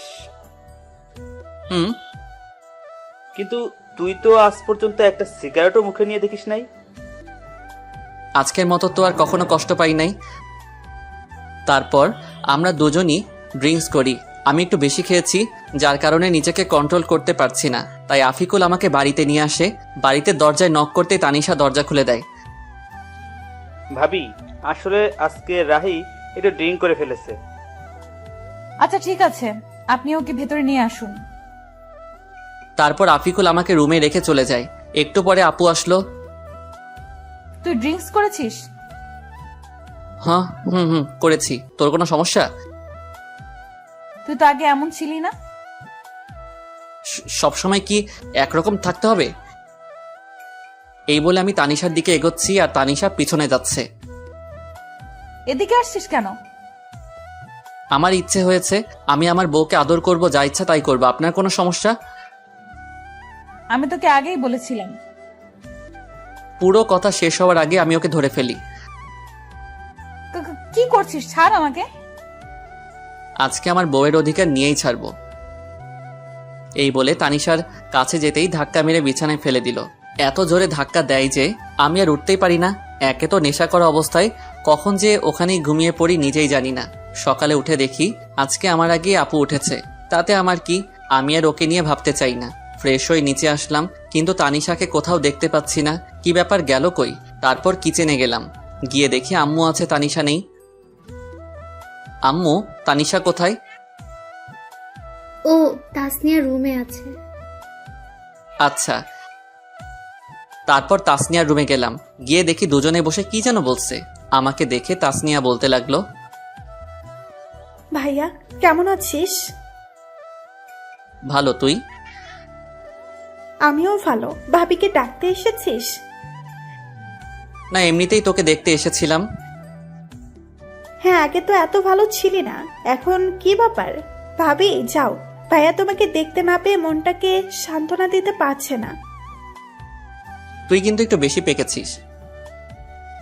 দেখছো ভাবি, তোমার সামনে ভাইয়া আমাকে বকা দিচ্ছে। এতক্ষণ চুপ ছিল, এবার বলল, ওকে আর জ্বালাতে হবে না, চলো। তারপর আমি আর আপু চলে আসলাম। পিছনে ফিরে দেখলাম হারামিটা মিটমিট করে হাসছে। কিছু বলবি? আসলে কালকে রাতের জন্য সরি। আপু মাথা নিচু করে আছে। আসলে কালকে রাতে মনে হয় একটু বেশি করে ফেলেছি। আমি কখনো ভাবিনি এমনটা হবে। প্লিজ মাফ করে দিয়েন। আচ্ছা ঠিক আছে, তখন তুই হুঁশে ছিলি না, কিন্তু তুই ড্রিঙ্কস কেন করেছিস? এমনি, বাদ দেন। বলে চলে আসতে চাইছিলাম, এমনই সময় আপু আমার হাত টেনে ধরে। আপুর হাতের ছোঁয়ায় কেমন যেন বুকের মধ্যে ইলেকট্রিক শক লাগলো। আমাকে ইগনোর করছিস কেন? কই না তো। তাহলে বললি না কেন? এমনি ভালো লাগছে না। ও আচ্ছা, বলতে হবে না। তারপর আপু চলে যায়। সারাদিন আর একবারও কথা বলেনি। তাতে আমার কি, দুজনে দূরে দূরে থাকাই ভালো। কিছুদিন পর আবার শরীরটা অনেক খারাপ হয়ে যায়। এই কয়দিনে তানিশার সাথে দরকার ছাড়া কোনো কথা হয় নাই। তানিশাও দরকার ছাড়া কথা বলেনি। দেখি, সোজা হয়ে শো, আমি তোকে জলপট্টি দিচ্ছি। লাগবে না আমার, আমি ঠিক আছি। লাগবে না মানে? জ্বর তো এখনো কমেনি। তো কি হয়েছে, মরেই তো যাব, তার থেকে তো বেশি কিছু না। এত বেশি কেন বুঝিস সব সময়? আমি বেশি বুঝি, তাতে আপনার কি? আজব তো, এরকম করছিস কেন তুই আমার সাথে? কি করছি? কিছু না, এখন চুপ করে থাক। কিছু আর বললাম না। জানি আরো কিছু বললে হয়তো কষ্ট পাবে, আর কিছু শুনবেও না, তাই শুয়ে থাকলাম। আপু আমাকে জলপট্টি দিয়ে দিল। যতদিন পর্যন্ত সুস্থ হয়নি আমার পাশে থেকেছে, কিন্তু একবারও ভালোভাবে কথা বলেনি। এত যত্ন করিস কিন্তু ভালোবাসি কথাটা বললেও কি হয়? নিজেও কষ্ট পাবে, আমাকেও কষ্ট দিবে। ফাজিল একটা মাইয়া। কিছুদিন পর বলে ও নাকি তাদের বাড়িতে যাবে। কাল আমাকে আমাদের বাড়িতে নিয়ে যাবি? কি ব্যাপার, আগে তো বললে না না করতো, আজ বলতেই রাজি হয়ে গেল। পরের দিন আপুকে তাদের বাড়িতে নিয়ে যাই। আপুকে রেখে আসতে যাব, তখন বাবা আজকে দিনটা থেকে যা, এখনই আসলি আবার চলে যাবি? শাশুড়ি মা কথাটা বললেন। না মা, আমার কাজ আছে, ও থাকুক যতদিন থাকার, আমি পরে এসে নিয়ে যাব। আচ্ছা। তানিশার কাছে ওর মা গিয়ে বলল, কি ব্যাপার তানিশা, রাহির সাথে কি তোর কিছু হয়েছে? ও এমন ভাবে চলে গেল কেন? তানিশা কিছু না বলে ওর মাকে জড়িয়ে ধরে কেঁদে দেয়। কি হলো, কাঁদছিস কেন?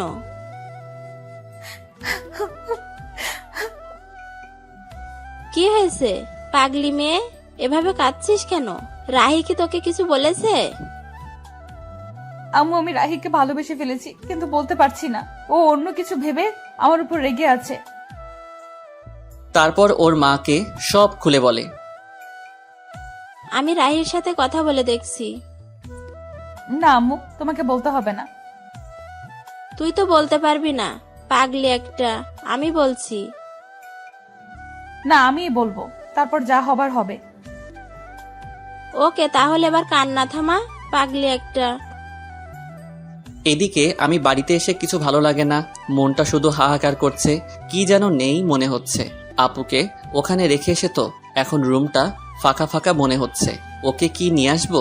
কিন্তু এত রাতে কিভাবে যাব? কাল সকালে গিয়ে নিয়ে আসবো, তা না হলে ওকে দেখতে না পেয়ে মরেই যাব। এদিকে রাতটা যেন কাটতেই চাচ্ছে না, এপাশ ওপাশ করছি। এদিকে তানিশাও অস্থির অস্থির লাগছে, কেন যেন রাহিকে ছাড়া ভালো লাগছে না।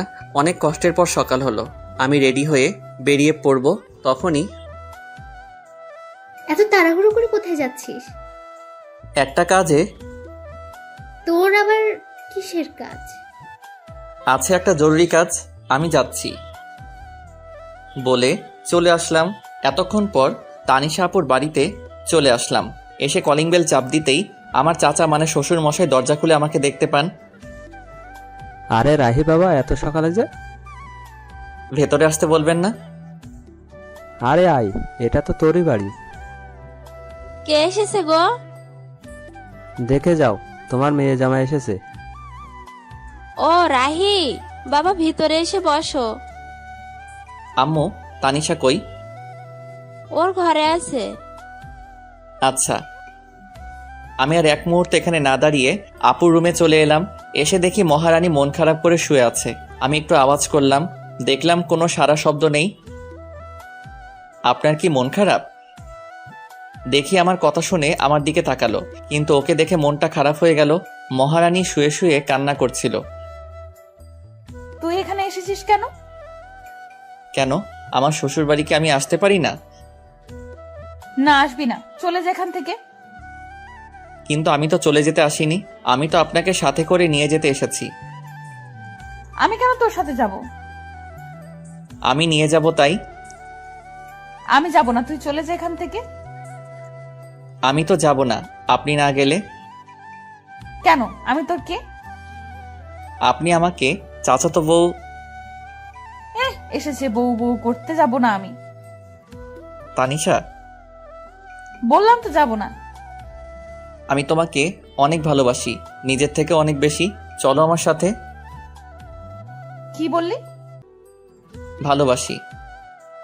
কাকে? তোমাকে। প্রথম দিন কি বলেছিলাম? আমি এত কিছু জানি না, আমি জানি তুমিও আমাকে ভালোবাসো। আমার ভেবে দেখতে হবে। আচ্ছা, কিন্তু বাড়িতে চলো আমার সাথে প্লিজ। কিন্তু আব্বু তো আজকে যেতে দিবে না। সেটা আমি দেখতেছি, চলো। তারপর আমি ওকে নিয়ে চলে আসতে লাগলাম। আরে তোমরা কই যাও? চাচা, বাড়ি যাব। কিন্তু এখনই তো এলে। আমাদের দরকার আছে। ওদের যেতে দাও।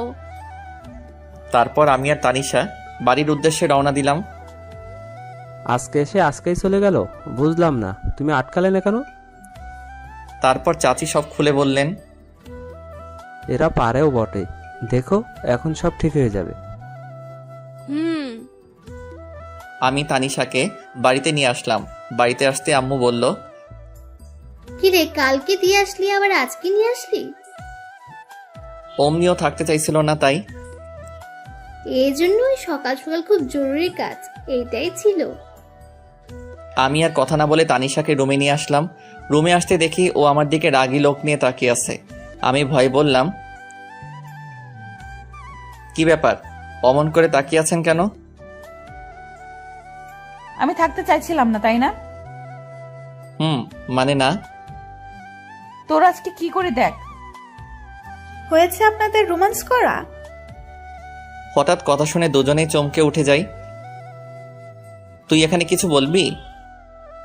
বলতেই তো আসছিলাম, কিন্তু তোমাদের রোমান্সের মাঝে চলে আসলাম। তেমন কিছু না।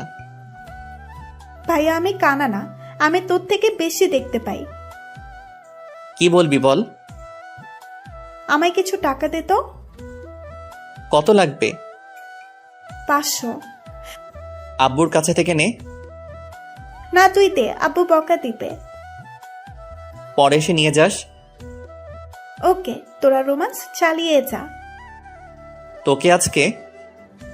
চুটকি দৌড়ে চলে যায়। তানিশার দিকে তাকিয়ে দেখি লজ্জায় লাল হয়ে আছে। চুটকি কোথায় এত লজ্জা পাবে জানতাম না, তবে এখন আরো বেশি কিউট লাগছে। রাতে খাবার খেয়ে আমি খেতা বালিশ নিয়ে নিচে শুতে যাব, তখন এই, তুই বিছানায় ঘুমা। আর আপনি? আমি বিছানায় ঘুমাবো। মানে আপনি আমার সাথে ঘুমাবেন? বেশি খুশি হইস না, মাঝখানে এই বালিশ থাকবে, বালিশের এই পাশে একদম আসবি না। না হলে? তোর খবর আছে। বেডি কয় কি, বউয়ের কাছে নাকি যেতে পারবো না? কি কপাল আমার। কিছু বলছিস? না। এখন ভালো ছেলের মতো ঘুমা। আমিও ঘুমিয়ে পড়ি। মাঝরাতে হঠাৎ ঘুম ভেঙে যায়। উঠতে যাব, তখনই ভারী কিছু অনুভব করলাম। তাকিয়ে দেখি আমার বুকের উপর শুয়ে আছে আপু। আমার অনেক ভালো লাগছিল, ইচ্ছে হয়েছিল সারা জীবন এভাবে ডাকতে। আমি আর উঠলাম না, যদি ওর ঘুম ভেঙে যায়। এভাবে বুকের উপর আপুকে জড়িয়ে ধরে আমিও ঘুমিয়ে পড়লাম। সকালে আমার আগেই আপুর ঘুম ভেঙে যায়, দেখে আমি ওকে, ও আমাকে জড়িয়ে ধরে আছি। ও ওঠার চেষ্টা করতেই আমি আরো জোরে জড়িয়ে ধরি। এমনভাবে জড়িয়ে ধরে শুয়ে আছি আপু যেন বুঝতে পারে আমি ঘুমের ঘোরে জড়িয়ে আছি। যখন আমার থেকে নিজেকে ছাড়িয়ে নিতে পারছে না, তখন আমাকে ডাকতে থাকে। রাহি, ওই আমি চুপ। ওঠ আর ছাড় আমাকে। ও সরি। ওকে ছেড়ে এমন ভাব করলাম যেন আমি কিছুই জানি না, আমি বুঝতে পারি নাই। ঠিক আছে। মনে মনে আমি হাসছিলাম। মাইয়া দেখি একটু একটু করে লাইনে আসছে। পরের দিন আমার আব্বু আম্মু আর চুটকি আমাদের এক আত্মীয়ের বাড়িতে যায় 2 দিনের জন্য। আম্মু যাওয়ার সময় বলে গেল যেন ওনার বৌমার খেয়াল রাখি আর ঝগড়া যেন না করি। মুই আর কি কইতাম, আমি তো এখন অবুঝ বাচ্চা। দুপুর হয়েছে, খুব খিদা লাগছে। তানিশা কই গেল? তানিশা আপু, বল। দুপুর হয়ে গেল তো, কিছু কি রান্না করছেন? খুব ক্ষুধা লাগছে। আমি তো রান্না করতে পারি না। কি মজা করছেন আমার সাথে? মজা কেন করব, আমি সত্যিই রান্না করতে পারি না। খাইতে পারেন মানে? কিছু না। হারামজাদি কয় কি রান্না করতে পারে না, শুধু গিলতে পারে? মেয়ে হয়ে এখনো রান্না করতে শিখেননি?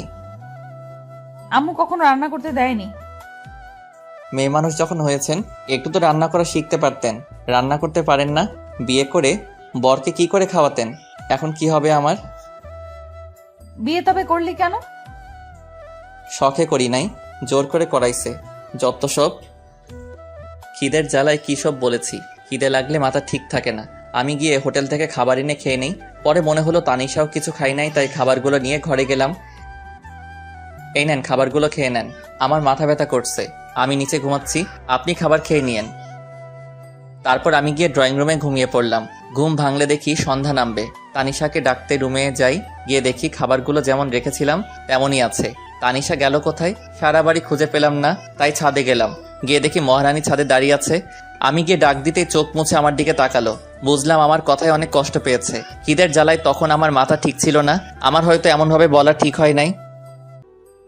এখনো খাবার খান নাই কেন? এমনি ভালো লাগছিল না। সরি, আমি আপনাকে সেভাবে বলতে চাইনি। প্লিজ আমাকে মাফ করে দিয়েন। না, সরি কেন বলছিস? তুই তো ঠিকই বলছিস। না, আমি ঠিক বলিনি। সরি, আমার উপর রাগ করে থাকবেন না। আচ্ছা, রাগ করে নাই। সত্যি? সত্যি। তাহলে চলুন, এখন খাবেন। এখন? সারাদিন তো কিছুই খান নাই। তারপর আমি ওকে জোর করে এনে খাওয়ার জন্য বসিয়ে দিলাম। ও খাচ্ছিল, আমি চেয়ে চেয়ে দেখছিলাম। কি ব্যাপার, এমন করে আমার খাওয়া কি দেখছিস? কই না তো। আমি দেখছি তুই আমার খাওয়া দেখছিলি। দেখছি তো, কি হয়েছে? কেন, আমার নজর লাগবে না বুঝি? আমি আমার বউয়ের খাওয়া দেখছি, তাতে আপনার কি? কে তোর বউ? কেন কি বললি? কে তোর বউ? আপনি খান, আমি আসছি। এখন আবার কই যাস? রাতের খাবার আনতে। আপনি তো আর রান্না করতে পারবেন না। পরের দিন এভাবেই চলে গেল। তার পরের দিন বাড়িতে সবাই এলো। এইদিকে মনে মনে আমি একটা প্ল্যান করতে থাকি। পরের দিন সকালে ঘুম থেকে উঠে দেখি তানিশা আমাকে আজকেও জড়িয়ে ধরে আছে। আমিও উঠি না, কারণ এই সময়টা আমার কাছে খুব ভালো লাগে। সারাদিনে ওর এতটাই কাছে আসতে পারি, এটাই আমার জীবনের অনেক কিছু। সারা জীবন আমি ওকে আমার বুকের মধ্যে জায়গা দিতে চাই, যেন কখনো সে হারিয়ে না যায়। আজকে তানিশা ওর ফ্রেন্ডদের সাথে দেখা করতে গেছে। তোর কিছু ভালো লাগছে না। এর মাঝে আমার ফোনটা বেজে উঠলো। ফোন হাতে নিয়ে দেখি এক বড় ভাইয়ের ফোন। ফোন রিসিভ করলাম। রাহি বলছো? হ্যাঁ ফয়সাল ভাই, বলেন। তুই চাকরির কথা বলেছিস না? ভাই, বলেছিলাম। আমার এক আঙ্কেলের অফিসে তোর চাকরির ব্যবস্থা করেছি, তুই এই ঠিকানায় আয়। ভাই, আমি আসছি। ফয়সাল ভাইয়ের দেওয়ার ঠিকানায় আমি চলে গেলাম। তারপর ওনার সাথে দেখা করলাম, কাজ হয়ে গেল। আমিও চলে আসি। রাস্তা দিয়ে হাঁটছিলাম, হঠাৎ তানিশার মতো কাউকে দেখতে পেলাম। একটু এগিয়ে গিয়ে দেখি ও রাস্তায় অন্য পাশে আর ও ফ্রেন্ড অন্য পাশে। তানিশার সাথে একটা ছেলে আছে। ওই ছেলেটা কে আর তানিশার সাথে কি করছে একটু এগিয়ে গেলাম, গিয়ে দেখি তানিশার হাত ধরে টানছে। এটা দেখে তো আমার মাথায় গরম হয়ে গেছে। তানিশার হাত ধরে টানছে আর কি যেন বলেছে। তানিশা, আমি তোকে অনেক ভালোবাসতাম, কি করলি তুই এটা? দেখ ইমন, আমার হাত ছাড়। আমি তোকে আমার ভালো একটা ফ্রেন্ড ভাবতাম, আর কিছু না। আর আমার বিয়ে হয়ে গেছে, তুই তো জানিসই সব। কি আছে ওই রাহির মধ্যে যা আমার মাঝে নাই? সেটা তুই নিজেকে জিজ্ঞেস কর। হাত ছাড় আমার। ঠিক আছে, এক রাতের জন্য হলেও তো তুই আমার হবি। বিশ্বাস কর, তোকে এক রাত নিজের করে পাওয়ার জন্য অনেক অপেক্ষা করেছি আমি। এমনিতেই মাথাটা গরম ছিল, তার উপর এমন কথা শুনে নিজেকে আর কন্ট্রোল করতে পারলাম না। সোজা গিয়ে ছেলেটার মুখে একটা ঘুষি দিলাম। এতে ছেলেটা কিছুটা দূরে সরে গেল। আমাকে দেখে আপু অবাক হয়ে তাকিয়ে আছে। তারপর আমি ছেলেটাকে ইচ্ছে মতো মারলাম। তানিশা আমাকে আটকাতে চেষ্টা করছে। আমি ছুটে গিয়ে তাকে অনেক মেরেছি। আমার তানিশাকে স্পর্শ করেছে, আজকে মেরেই ফেলবো। এমন সময় আশেপাশে মানুষ জড়ো হয়ে যায়। আমি তানিশার হাত ধরে বাড়িতে নিয়ে আসি। তানিশার উপর প্রচুর রাগ হচ্ছে, কিন্তু কিছু বললাম না। তানিশাও বুঝতে পারছে আমি অনেক রেগে, আমি তাই আর কিছু বললাম না। রাতে আম্মু খাবার খাওয়ার জন্য ডাকছে, আমি খাবো না বলে দিছি। তানিশাও একবার ডাকলো খাবার জন্য, আমি না করে দিছি। তুই কি আমার উপর রাগ করে আছিস? বল না। আমি তোকে কিছু জিজ্ঞেস করেছি। কি জানতে চান? আমি রেগে আছি কিনা? হ্যাঁ, আমি রেগেই আছি। আমার বউয়ের হাত ধরে টানাটানি করবে, আজে বাজে কথা বলবে, রাগ হবে না তো কি হবে? কেন গিয়েছিলে তাদের সাথে দেখা করতে? সরি, আমার ভুল হয়ে গেছে, রাগ করিস না। আমি জানতাম না এমন হবে। আপনি আরো অনেক কিছু জানেন না। কি? কিছু না। তাহলে রেগে থাকিস না প্লিজ। আমার দিকে তাকিয়ে একটু হাসি দে। আমি আর কি রাগ করে থাকবো? ওর মায়াবী চেহারা দেখলেই সবকিছু ভুলে যাই। ভালোবাসা মানুষের উপর, আর যাই হোক রাগ করে থাকা যায় না। তারপর একটা হাসি দিলাম। এই তো গুড বয়। অনেকদিন ফেসবুকে ঢোকা হয় না, তাই একটু ফেসবুকে ঢুকলাম। সময় কাটছিল না, তাই ভাবলাম 3-4টা মেয়ের সাথে চ্যাটিং করলে 2-3 ঘন্টা এমনি কেটে যাবে। তাই আমি ফেসবুকে চ্যাটিং করছিলাম। কখন যে আমার পাশে তানিশা এসে বসে আছে আমার খেয়ালই করি নাই। দেখলাম আমার চ্যাটিংও মনোযোগ দিয়ে দেখছে আর রাগে ফুলছে। মনে মনে ভাবলাম আজকে আমাকে কে বাঁচাবে, কিন্তু না, আমার সাথে কিছুই হলো না। আমার বদলে আমার শখের মোবাইলটা শহীদ হইল। আমার হাত থেকে ফোনটা নিয়ে ফ্লোরে আছাড় মারে। এতে করে আমার ফোনের বডি, কলিজা, হার্টবিট সব আলাদা হয়ে যায়। বেচারা আমার জন্য বিনা আন্দোলনে শহীদ হইল। আমার এত শখের মোবাইলটা আরামজাদি ভেঙে ফেললো। পরের দিন আমার অফিসে জয়নিং ডেট ছিল। সকালে ঘুম থেকে উঠে আমি জরুরি কাগজপত্র নিয়ে বেরিয়ে পড়লাম। রাহি, কোথায় যাস? আম্মু আজকে একটা চাকরির ইন্টারভিউ আছে। ওকে, ভালো করে ইন্টারভিউ দিস। ওকে আম্মু। আম্মু কাছ থেকে বিদায় নিয়ে অফিসে এসে বসে আছি। এক পিয়ন এসে আমাকে ডাক দিল। মিস্টার রাহি, স্যার আপনাকে ভেতরে ডাকছেন। আমি ভিতরে যাই। May I come in sir? Yes come in. তুমি রাহি তাই না? জি স্যার। কাল আমাকে ফয়সাল সব বলেছিল তোমার কথা। তোমার ফাইলগুলো আমাকে দাও। এই নেন। মিস্টার সাব্বির, ওনাকে ওনার কেবিন দেখিয়ে দিন। ওনার পিয়ন কে বললেন? আসুন আমার সাথে। চলুন। উনি আমাকে কেবিন দেখিয়ে চলে গেল। আমি কিছুক্ষণ বসেছিলাম, তারপর স্যার ডাকলো। স্যার, আমার চাকরি হয়ে যাবে তো? আরে তোমার চাকরি তো কালকেই হয়ে গেছে। আমি শুধু তোমার ফাইলগুলো একটু দেখছিলাম। সত্যি স্যার? এবার বলো, তোমার স্যালারি কত দিলে চলবে? আমি কি বলবো স্যার, আপনি বলেন।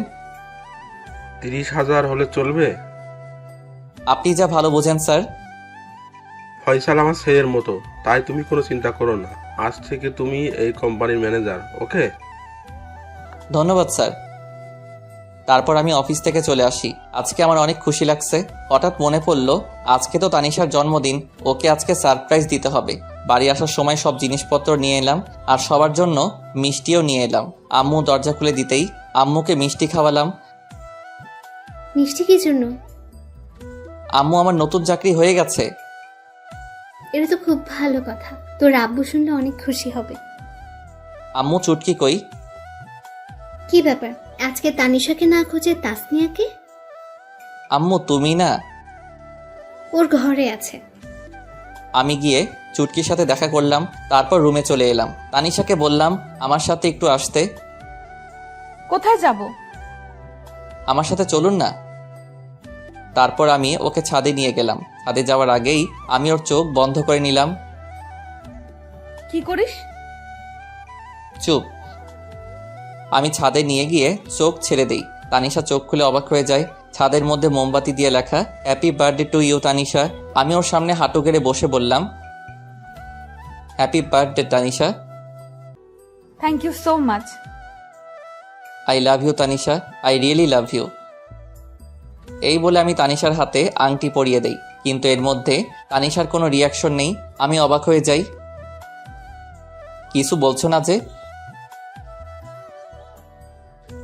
আমি কি তোমার ভালোবাসার যোগ্য না? সেটা না। আজকে যদি তুমি কিছু একটা না বলো তাহলে আমি বলি চাকু নিয়ে হাতে ধরি। কি করছিস কি? আজকে যদি ভালোবাসার কথা না বলো তাহলে আজকে আমি হাত কেটে ফেলবো, আর এই জীবন রাখতে চাই না।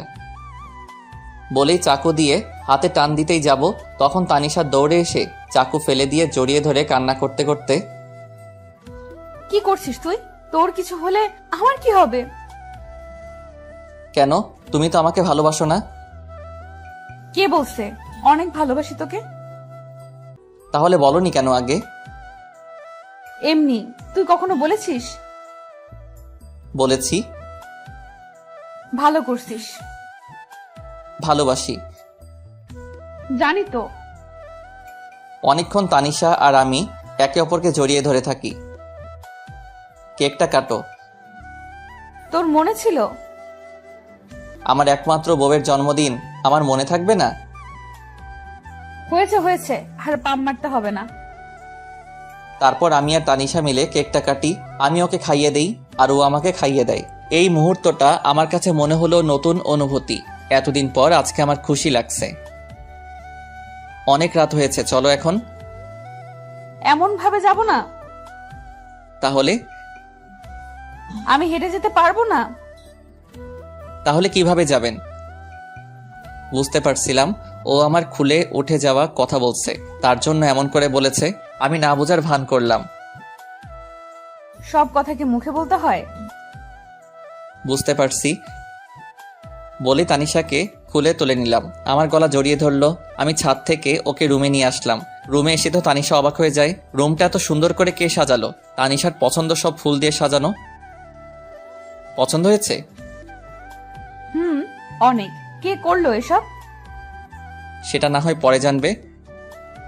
ওকে। তারপর আমি দরজা লাগিয়ে তানিশাকে বিছানায় ফেলে দেই। আমি তানিশার উপরে উঠে ওকে দেখতে থাকি। তানিশা আমাকে ধাক্কা দেয়, কিন্তু লাভ হয় না। আমি ওর কাছে যেতেই তানিশা লজ্জায় চোখ বন্ধ করে নেয়। আমি ওর গোলাপি ঠোঁটে কিস করতেই ও কেঁপে ওঠে। আমি আস্তে আস্তে ওর ঠোঁটে কিস করতে করতে গলায় কিস করি। এরপর তানিশা নিজেই আমার উপর ঠোঁটে কিস করতে শুরু করে। তারপর আমার দুজনেই হারিয়ে যায় ভালোবাসার অতল সাগরে। সকালে আমার আগেই তানিশার ঘুমটা ভেঙে যায়। তানিশা দেখে আজকেও আমার বুকের উপর শুয়ে আছে। তানিশার কাছে আজকে সকালটা একদম অন্যরকম। অনেক খুশি খুশি লাগছে, কিন্তু কাল রাতের কথা মনে পড়তেই কিছুটা লজ্জা পাই। তাকিয়ে দেখে এখনো রাহি ঘুমিয়ে আছে, তাই রাহির কপালে আলতো করে একটা কিস দেয়। এতে রাহি তানিশাকে আরো শক্ত করে জড়িয়ে ধরে। তানিশা বুঝতে পারে রাহি জেগে আছে এখনো, তাই রাহির কাছ থেকে ছাড়ার জন্য চেষ্টা করে, কিন্তু পারে না। রাহি আরো শক্ত করে জড়িয়ে ধরে কিস দেয়। কি মশাই, সারা রাত তো ঘুমাতে দেন নাই, এখন আবার কি? এখন ওইটা? একদম না, সারা রাত আদর করে শখ মেটেনি। না, এখন একটু। No mister. ওকে একটা কিস তো দিবা? ওকে, চোখ বন্ধ করো। কেন? এখন আবার লজ্জা কি? চোখ বন্ধ করতে বলছি, বন্ধ করো। ওকে। আমি চোখ বন্ধ করলাম। একটু পর তানিশা ওর ঠোঁটে আমার ঠোঁটের সাথে এক করে দিল। বাহ, সকাল সকাল এমন মিষ্টিকে ঘুম ভাঙলে লাইফটাই সুন্দর হয়ে যেত। তারপর তানিশা গোসল করতে চলে যায়। আমি শুয়ে রইলাম। তানিশা গোসল করে এসে দেখে আমি এখনো ঘুমিয়ে আছি। কি ব্যাপার, উঠবে না নাকি সারাদিন শুয়ে থাকবে? এই শোনো। তানিশা চুল মুছতে মুছতে আমার কাছে আসতেই আমি টান দিয়ে আমার কাছে নিয়ে আসি। এতে ওর ভিজা চুল আমার মুখের উপরে পড়ে। চুল থেকে এত সুন্দর সুগন্ধি আসছিল, সেটা মনে হয় সব পারফিউমকে হার মানাবে। তানিশা আমাকে মুখের উপর থেকে চুলগুলো সরিয়ে নেয়, মেজাজটা খারাপ করে দিল। কত সুন্দর লাগছিল, দিল তো 12টা বাজিয়ে। কি হলো এটা? তুমি তো আমাকে তোমার উপর ফেলে দিলে। চুলগুলো কেন সরালে? কত ভালো লাগছিল। আমি জানি না কি মাথা মোটা। কি বললে? কিছু না। আজকে তোমাকে এত সুন্দর লাগছে কেন? আগে সুন্দর লাগতো না বুঝি? আগে লাগতো, কিন্তু তার থেকে বেশি এখন লাগছে। মন চাচ্ছে সারাদিন আজকে তোমাকে আদর করি। চুপ বদমাইশ। এবার ছাড়ো, অনেক দেরি হয়ে যাচ্ছে, বাইরে যেতে হবে। ওকে। তানিশা চলে যায়, আমিও ঘুম থেকে উঠে ফ্রেশ হতে যাই। তানিশা কিচেনে আম্মুর কাছে গিয়েছে রান্না শিখতে। তুই এখানে কেন এলি? আমাকে তো কোনো কাজই করতে দাও না, তোমার একটু হেল্প করি। কি ব্যাপার, তুমি এইভাবে হাসতেছো কেন? তোকে কাজ করতে হবে না, রাহির কাছে যা। যাচ্ছি, তবে হাসছো কেন বলবে তো? তারপর তানিশা চলে যায় আমার কাছে। কি ব্যাপার ম্যাডাম? আম্মু আমাকে দেখে বারবার এভাবে হাসছে কেন? কি বলো? হ্যাঁ বললাম, হাসছো কেন? বলে কিছু না, তোমার কাছে যেতে বলেছে। আমি ওর দিকে একটু ভালো করে তাকিয়ে হাত ধরে ঘরে নিয়ে আসলাম। কি হলো, এইভাবে নিয়ে আসলে কেন? এই দেখো। আমি আয়নার কাছে ওকে দাঁড় করিয়ে গলায় আর ঘাড়ে দেখালাম। ও আল্লাহ, এসব ডাক! তুমি এসব না দেখে গিয়েছিলে কেন? আমি বুঝি নাই। সরি, কাল রাত হয়তো অনেক ব্যথা লেগেছে তোমার। আমার এমন করা ঠিক হয়নি। তোমার ভালোবাসার কাছে কখন যে ব্যথা লেগেছে বুঝতেই পারি নাই। আমি সকালে নাস্তা করে অফিসে চলে গেলাম। আজকে প্রথম দিন, তাই লেট করলাম না। আমি অফিসে চলে আসায় তানিশার ভালো লাগছিল না, তাই ও চুটকির কাছে যায়। কি ব্যাপার ভাবি, আজকে তুমি এত সকালে উঠেছো? রোজই তো উঠি। আমি তো ভাবছি আজকে সারাদিন ঘুমাবে। কেন? কালকে রাতে এত কিছু করলাম তোমাদের জন্য, আমি তো ভাবছি আজকে সারাদিন তুমি ঘুমাবে। কি তার মানে তুই ঘরটা সাজাইছিলি? জি, আর আমি জানতাম তোমাকে ভাই সারপ্রাইজ দিবে। আগে থেকেই সব জানতি, আমাকে বললি না? শয়তান্নি। বললে ভাই আর কি হতো, আমার ভাই আমার কিউট ভাবিটাকে কত ভালোবাসে। তোরা দুই ভাই বোন আস্ত বদের হাড্ডি। আমার কিউট ভাবি। কি ব্যাপার, এত তেল মারছিস কেন? কিছু না। দুপুরের দিকে ভাবলাম তানিশাকে একটা ফোন দেই, খেয়েছে কিনা, কিন্তু পরক্ষণে মনে হলো আমার ফোন তো বিনা আন্দোলনে শহীদ হয়েছে। ফোনটা আর দেওয়া হলো না। ভাবলাম তানিশার হাতের ফোনটা নষ্ট, একটা কিনে দিতে হবে। বিকালে বাড়িতে আসার সময় তানিশার জন্য আইসক্রিম আর চুটকির জন্য চকলেট নিয়ে আসলাম। দরজায় কলিং বেল দিতেই তানিশা এসে দরজা খুলে দিল। আইসক্রিমটা ওর হাতে দিলাম আর চকলেট চুটকিকে দেওয়ার জন্য বললাম। রাতে খাবার খেয়ে রুমে এসে বসে আছি, দেখি একটু পর তানিশা আসলো, এসে আমার পাশে বসলো। আমি ওর কাঁধে হাত রাখতেই সরিয়ে দিল, আবার হাত দিতে আবারও সরিয়ে দিল। কি ব্যাপার ম্যাডাম, আজকে এত রেগে আছেন যে? কালকে সব প্ল্যান চুটকি জানতো, তাই না? না মানে হ্যাঁ, ভয়ে। পিচ্চি মেয়েটাকে নিজের মতো করে তৈরি করছো? ও পিচ্ছি, এখনই সব বুঝে। তার মানে কিছু না বাবু। এই একদম আমাকে বাবু বলবি না, আমি কারো বাবু নয়। আরে সোনা, রাগ করছো কেন? নিজের করে পেতে একটু হেল্প করছে। এবার একটু কাছে আসো, আদর করি বলে জড়িয়ে ধরে কিস দিলাম।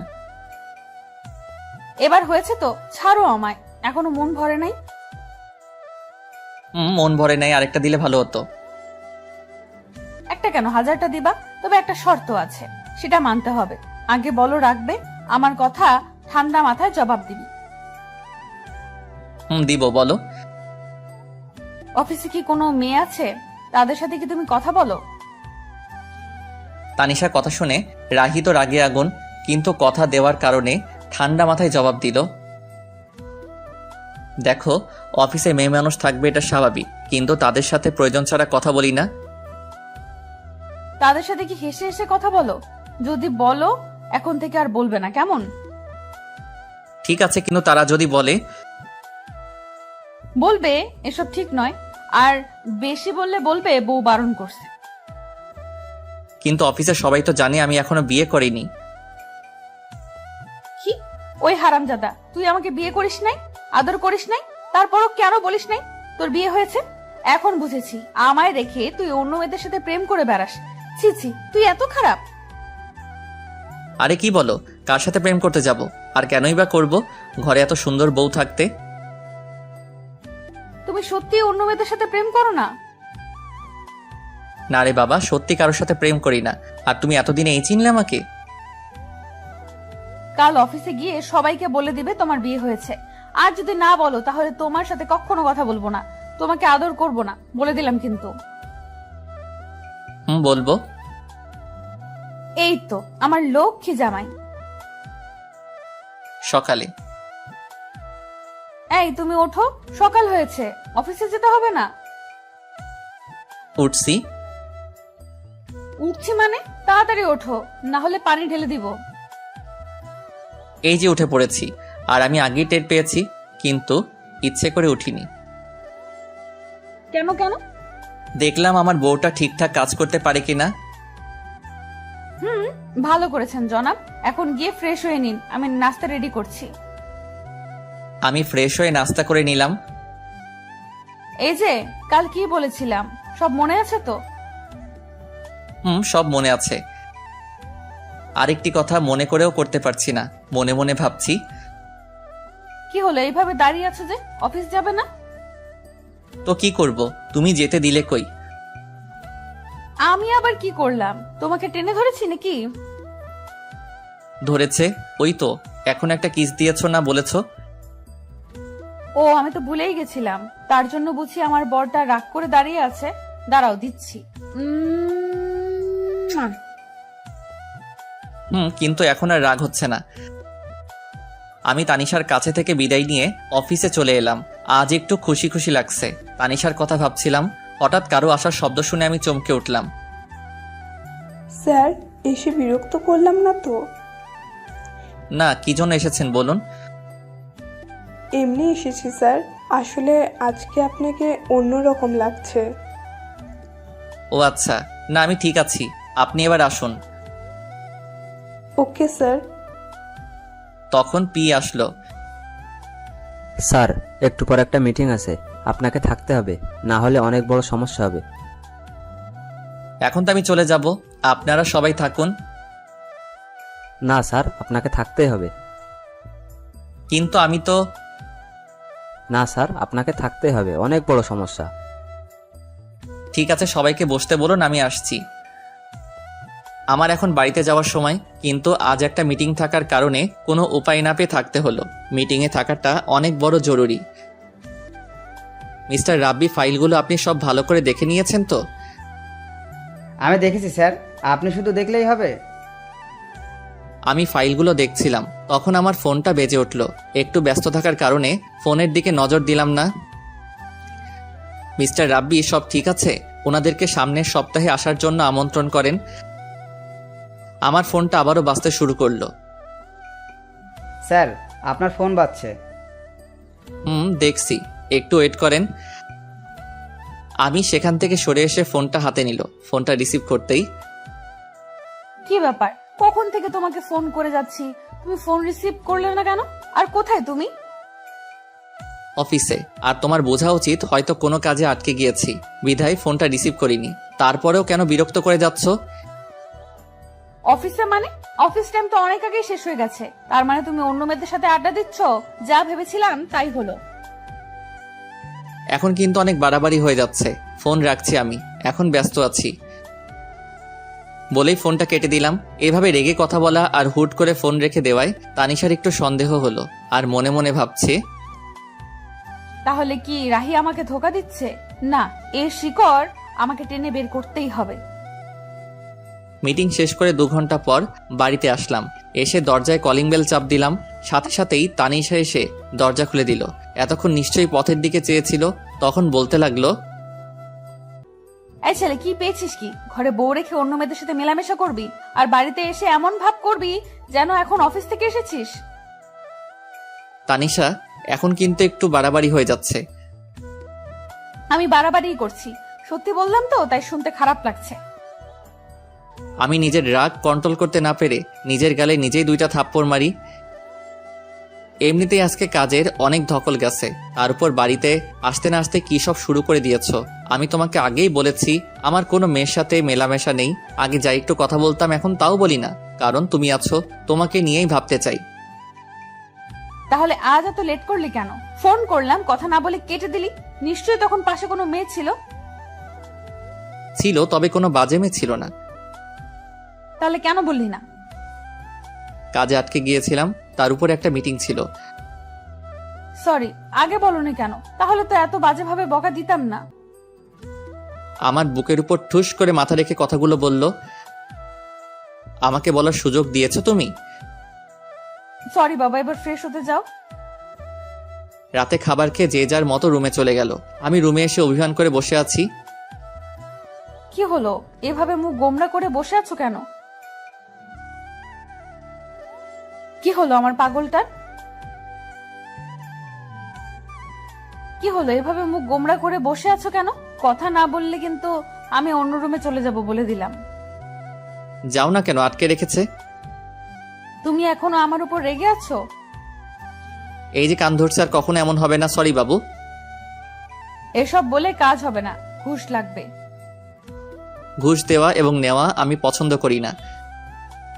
তানিশা বুঝতে পারছে আমি কিসের নেশায় ধরেছে, তাই একটু দুষ্টুমি করে বলল, তুমি পছন্দ করতে হবে না, আমি পছন্দ করি, তাই আমি ঘুষ নিব। আমি না দিলে তুমি কিভাবে নিবে? না দিলে জোর করে আদায় করে নিব।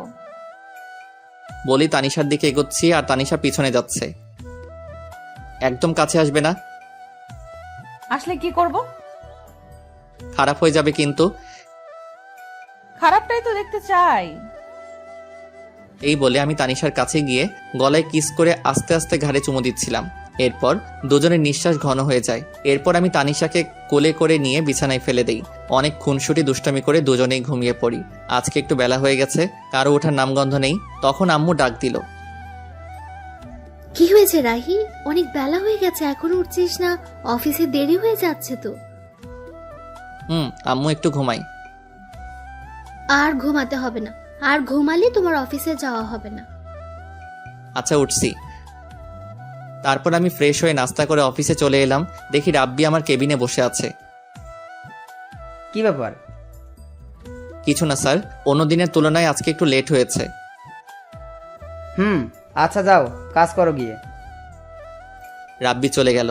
আমি কেবিনে বসে কাজ করছিলাম, তখন আমার ফোনটা কান্না করে উঠল। ফোনটা হাতে নিয়ে দেখি অচেনা নম্বর।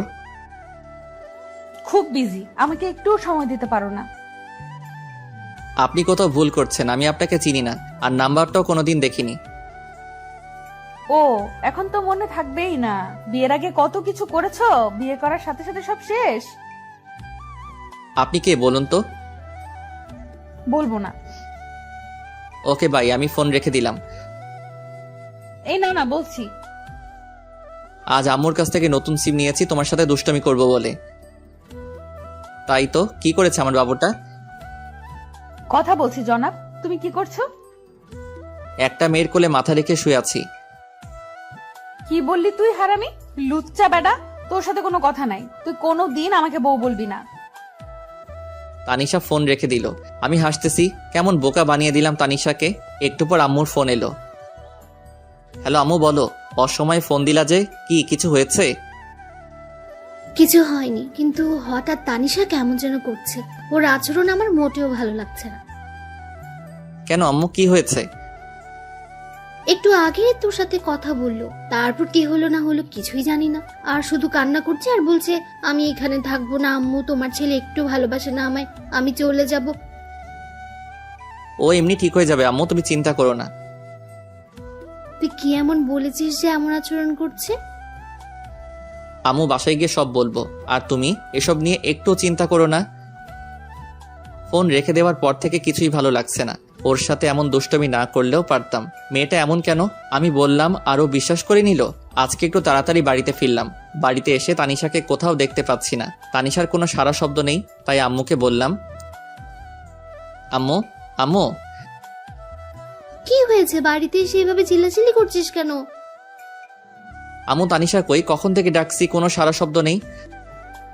তানিশা ওর বাড়িতে চলে গেছে। আমি বললাম কি হয়েছে, আমার কথা না শুনে হন হন করে ব্যাগ নিয়ে চলে গেল। আমার এখন একদম ভালো লাগছে না তানিশা যাওয়ার পর থেকে। ঘরটা কেমন যেন হয়ে গেছে। তুই গিয়ে তাড়াতাড়ি তানিশাকে নিয়ে আয়। আম্মু অনেক রাত হয়েছে, এখন তুমি শুয়ে পড়ো, আমি আসছি বলেই বাইক নিয়ে শ্বশুরবাড়ির উদ্দেশ্যে রওনা দিলাম। বেশি দূরের পথ না। শ্বশুরবাড়ি এসে দরজায় কলিং বেল দিতে লাগলাম। কিছুক্ষণ পর তানিশা এসে দরজা খুলে দিল। কি হয়েছে? এভাবে চিল্লাচিল্লি করছেন কেন? এটা কোনো মাছের হাট না যে এভাবে চিল্লাচিল্লি করবেন। তুমি এভাবে চলে এলে কেন? জানো না আম্মু তোমাকে ছাড়া থাকতে পারে না, সাথে আমিও।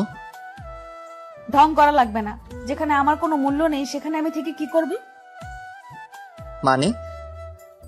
অফিসে যাওয়ার নাম বলে অন্য মেয়েদের সাথে থাকবে, সন্ধ্যা হলে বাসায় ফিরবে, তার কাছে আমি কিভাবে থাকবো? তানিশা চোখ মুখ লাল হয়ে আছে, মনে হয় অনেক কান্না করছে। কান্না করারই কথা, যে কথা বলেছি। আরে আমি তো মজা করে বলেছিলাম, আর আমি তো তখন তোমার সাথেই কথা বলছিলাম। বিশ্বাস না হলে অফিসে খোঁজ নিয়ে দেখো। আমি কোনো খোঁজ নিতে যাব না, আমার কোনো দরকার নেই। আপনি এখান থেকে চলে যান। আপনার মতো লোকের সাথে আমি সংসার করব না। বলেই মুখের উপর দরজা লাগিয়ে দিল। কি রে, তোমাদের আবার ঝগড়া হয়েছে?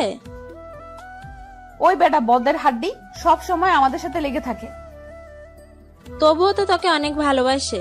রাগ করে এখন যে এলি, কিভাবে থাকবি এখন? সত্যি তো আম্মু, আমার এখন ভালো লাগছে না। কেন যে ওকে রাগে তাড়িয়ে দিলাম। ওকে ফোন দে। আমি পারবো না আম্মু, তুমি দাও। আমি কেন দিব? তোর জামাই, তুই ফোন দে। তানিশা একটু ভয়ে ভয়ে আমাকে ফোন দিল। হঠাৎ আমার ফোনটা বেজে উঠল। পকেট থেকে ফোনটা বের করে দেখি তানিশা ফোন দিয়েছে, তাই একটু দেরি না করে ফোন রিসিভ করলাম। হ্যালো তানিশা। কেউ যদি আমাকে ভালোবেসে থাকে তাহলে এসে নিয়ে যেতে পারে। এইটুকু বলেই ফোনটা কেটে দেয়। বুঝতে পারলাম পাগলিটার রাগ কমেছে, তাই দেরি না করে ওকে নিতে চলে এলাম। এসে দেখি ও রেডি। চাচিকে না মানে শাশুড়ি মাকে বলে নিয়ে আসলাম। রাস্তায় আমার সাথে একবারও কথা বলেনি, তাই আমি আগে বলি সরি। তুমি এতটা রাগ করবে বুঝতে পারিনি। আমি তো এমনি মজা করে কথাটা বলেছিলাম। তুমি জানো না আমি তোমাকে কতটা ভালোবাসি। এসব বললে আমার কষ্ট হবে না? সরি, আর কখনো এমন বলবো না। এবার প্লিজ একটু হাসো। হয়েছে? এই তো আমার লক্ষ্মী বউ। বাসায় আসতে আম্মু তানিশাকে দেখে বলতে থাকে, কি রে মা, রাগ করে এভাবে এখান থেকে চলে গিয়েছিলি কেন? জানিস না তোকে ছাড়া এখন এই বাড়িটা ফাঁকা ফাঁকা লাগে। আর যাব না আম্মু, তোমার ছেলেকে বলো আমার সাথে যেন না লাগে। রাহি, তুই সবসময় আমার মেয়েটার পেছনে লেগে থাকিস কেন? তানিশা, তোর সাথে আর এমন করলে আমাকে বলবি, তখন মজা দেখাবো হারামজাদাকে। ওকে। রাতে খাবার খেয়ে ঘুমানোর সময় ঘটলো বিপত্তি। তুই বিছানায় ঘুমাবি না। আজব তো, কেন? আমি বসি তাই। সব তো ঠিক হয়ে গেল, কিন্তু এখন আমার কি? কিচ্ছু ঠিক হয়নি। আমাকে কষ্ট দেওয়ার ফল। যতদিন না আমি বলবো ততদিন তুই নিচেই ঘুমাবি। এটা কেমন কথা? ওই আমার সোনাটা, বাবুটা। না, তুই একদম এসব বলে ডাকবি না। আমি তোর কেউ না। ও বউ। কে তোর বউ? তুমি আমার কিউট সোনা বউ। আমি তোর বউ না। আমার বর তো খুব ভালো, সে আমাকে অনেক ভালোবাসে, কখনো কষ্ট দেয় না, কিন্তু তুই শুধু আমাকে কষ্ট দিস। ও বউ, ভুল হয়ে গেছে, মাফ করা যায় না? একদম চুপ, তুই আজ থেকে নিচেই ঘুমাবি। তোমার কষ্ট হবে না এতে? আমার কোনো কষ্ট হবে না। ওকে, গুড নাইট। পরের দিন সকালে ঘুম থেকে উঠে দেখে আমি বিছানায়। কি ব্যাপার, আমি এখানে কিভাবে আসলাম? আমি তো ফ্লোরে ঘুমাইছিলাম। নিশ্চয়ই বান্দর নিয়ে এনেছে। থুক্কু তানিশা। মুখের কোণে অজান্তে হাসি ফুটে উঠল। পাগলি একটা, নিজেই নিচে ঘুমানোর কথা বলল, আবার নিজেই উপরে নিয়ে আসছে। ও বউ, চুপ। আমার সোনা বউ। সকালে উঠেই বউ বউ করছিস কেন? ও আপু, আপনার এখনো রাগ কমেনি? কি বললি? আমি তোর আপু, তাই না? এইবার তো মনে হয় আমি শেষ। না মানে চাচাতো বোন যখন বউ, তাই তো? একদম চুপ, বেয়াদব। রাগ কেন বাবু? সরি বলছি তো। রাগ তোর সরি, তোর সরির গুষ্টি মারি। তানিশার সাথে ঝগড়া করছিলাম, তখনই চুটকি এসে ডাক দিল। ভাইয়া, তোকে আর আপুকে আব্বু ডাকছে, তাড়াতাড়ি আয়। তুই যা, আসছি। তাড়াতাড়ি আয়। তারপর আমি আর তানিশা আব্বুর কাছে গেলাম। আব্বু কিছু বলবে? তোমাদের সাথে কিছু কথা ছিল। কি বাবা? আসলে তোমাদের বিয়ে করার পর অনেক সমস্যা গেছে আমাদের পরিবারের উপর। দোকানটাও শেষ হয়ে যায়, হাতে টাকাও ছিল না। এখন সব ঠিক আছে, তাই তোমরা কিছুদিন ঘুরে আসো। এই নাও টিকিট। কক্সবাজারে আমার সব ব্যবস্থা করা আছে। আচ্ছা আব্বু, আমি তো মহা খুশি। পরের দিন আমরা কক্সবাজারের উদ্দেশ্যে রওনা দেই। ওখানে পৌঁছাতে অনেক সময় লাগে, তাই আমরা সোজা হোটেলে চলে যাই। তারপর ফ্রেশ হয়ে খাবার খেয়ে রেস্ট নেই, কারণ অনেকটা পথ জার্নি করে এসেছি। পরের দিন ঘুম থেকে উঠে আমি ফ্রেশ হওয়ার জন্য ওয়াশরুমে যাই। গিয়ে দেখি তানিশা গোসল করছে। আমাকে দেখে চিৎকার করে ওঠে। আসার সময় নক করবি তো? আমি কিভাবে জানবো তুমি ভিতরে? আর দরজা নক করো নাই কেন? তুই ঘুমিয়েছিলি তাই নক করি নাই। ও, বের হ এখন। কেন, আমি থাকলে প্রবলেম কি? যেতে বলছি যা। না, আমি বাথরুমের দরজাটা নক করে ওর দিকে এগিয়ে যাই। তানিশা ভয় পিছনে যেতে থাকে। আমি তানিশার একটিবারের কাছে যেতেও ও চোখ বন্ধ করে নেয়। তারপর আমি চলে আসি। তানিশা হাত ছেড়ে বাঁচলো। এখনো কি আমার উপর অভিমান করে আছো? প্লিজ আমার দূরে দূরে রেখো না, অনেক কষ্ট হচ্ছে আমার। আমি গিয়ে ওর হাত ধরি। প্লিজ তানিশা কিছু না বলে আমাকে জড়িয়ে ধরে। কখনো ছেড়ে যাবে না তো? জীবন থাকতেও না। কখনো যাবে না তো? বাঁচতে হলে একসাথে বাঁচবো, মরতে হলে একসাথে মরবো। প্রমিস? প্রমিস। ওই হুম। আমার না ছোট একটা রাহি লাগবে। তাই? হুম। কিন্তু আমার যে ছোট্ট একটা তানিশা লাগবে। তানিশা লজ্জা পেয়ে আমার বুকে মুখ লুকায়। আমি ওকে কোলে করে নিয়ে বিছানায় ফেলে দেই। ওর ঠোঁটের সাথে আমার ঠোঁট এক করে দেই। তারপর কি হলো সেটাও কি বলতে হবে? আপনাদের কি লজ্জা শরম কিছু নেই? এটা জানার জন্য বসে আছেন? জান মিয়া। 1 বছর পর আমি মাথায় হাত দিয়ে বসেছিলাম, ঠিক তখনই স্যার, আপনার মেয়ে হয়েছে। তানিশা কেমন আছে? ভালো না, শেষবারের মতো দেখে আসেন। কি বলছেন এসব? আমি কেবিনে গিয়ে, এই তানিশা উঠো, দেখো আমাদের মেয়ে হয়েছে, তোমার মতোই মিষ্টি। এই তানিশা দেখো না একবার, প্লিজ একবার কথা বলো। তুমি কিন্তু তোমার প্রমিস ভেঙে ফেলছো। তুমি আমাকে প্রমিস করেছিলে একসাথে বাঁচবো, একসাথে মরবো, কিন্তু তুমি আমাকে আগে রেখে যেতে পারো না। ঠিক আছে, আমিও চলে যাব। তখনই তানিশা আমার হাত ধরে বলে, এই পাগল, তুমি আমাকে ছেড়ে কই যাবে? কোথাও না, আমার পাগলিটাকে বুকে নিয়ে রাখবো। তানিশাকে জড়িয়ে ধরেছিলাম, তখনই আমাদের রাজকন্যা কোথায় দেখি? তানিশা আমাকে ছেড়ে দিয়ে, এখানে আছে আম্মু। সবাই দেখি সরো, আমি বাবুটাকে দেখব। চুটকি বাবুকে দেখে বলতে থাকে, আমি একটু কোলে নেই। তারপর বাবুটাকে কোলে নিয়ে বলে, আপু, বাবুটা একদম দেখতে তোমার মতো কিউট হয়েছে। ওকে আমার কাছে দে, ও আমার মেয়ে। তোর মেয়ে? আমি কি খেয়ে ফেলছি নাকি? এই কথা শুনে সবাই হেসে উঠল। তারপর আমার মিষ্টি মেয়েকে নিয়ে সবাই আনন্দ করলো। সন্ধ্যার সময় আম্মু আব্বু তোমরা বাসায় চলে যাও, আমি তানিশার কাছে আছি।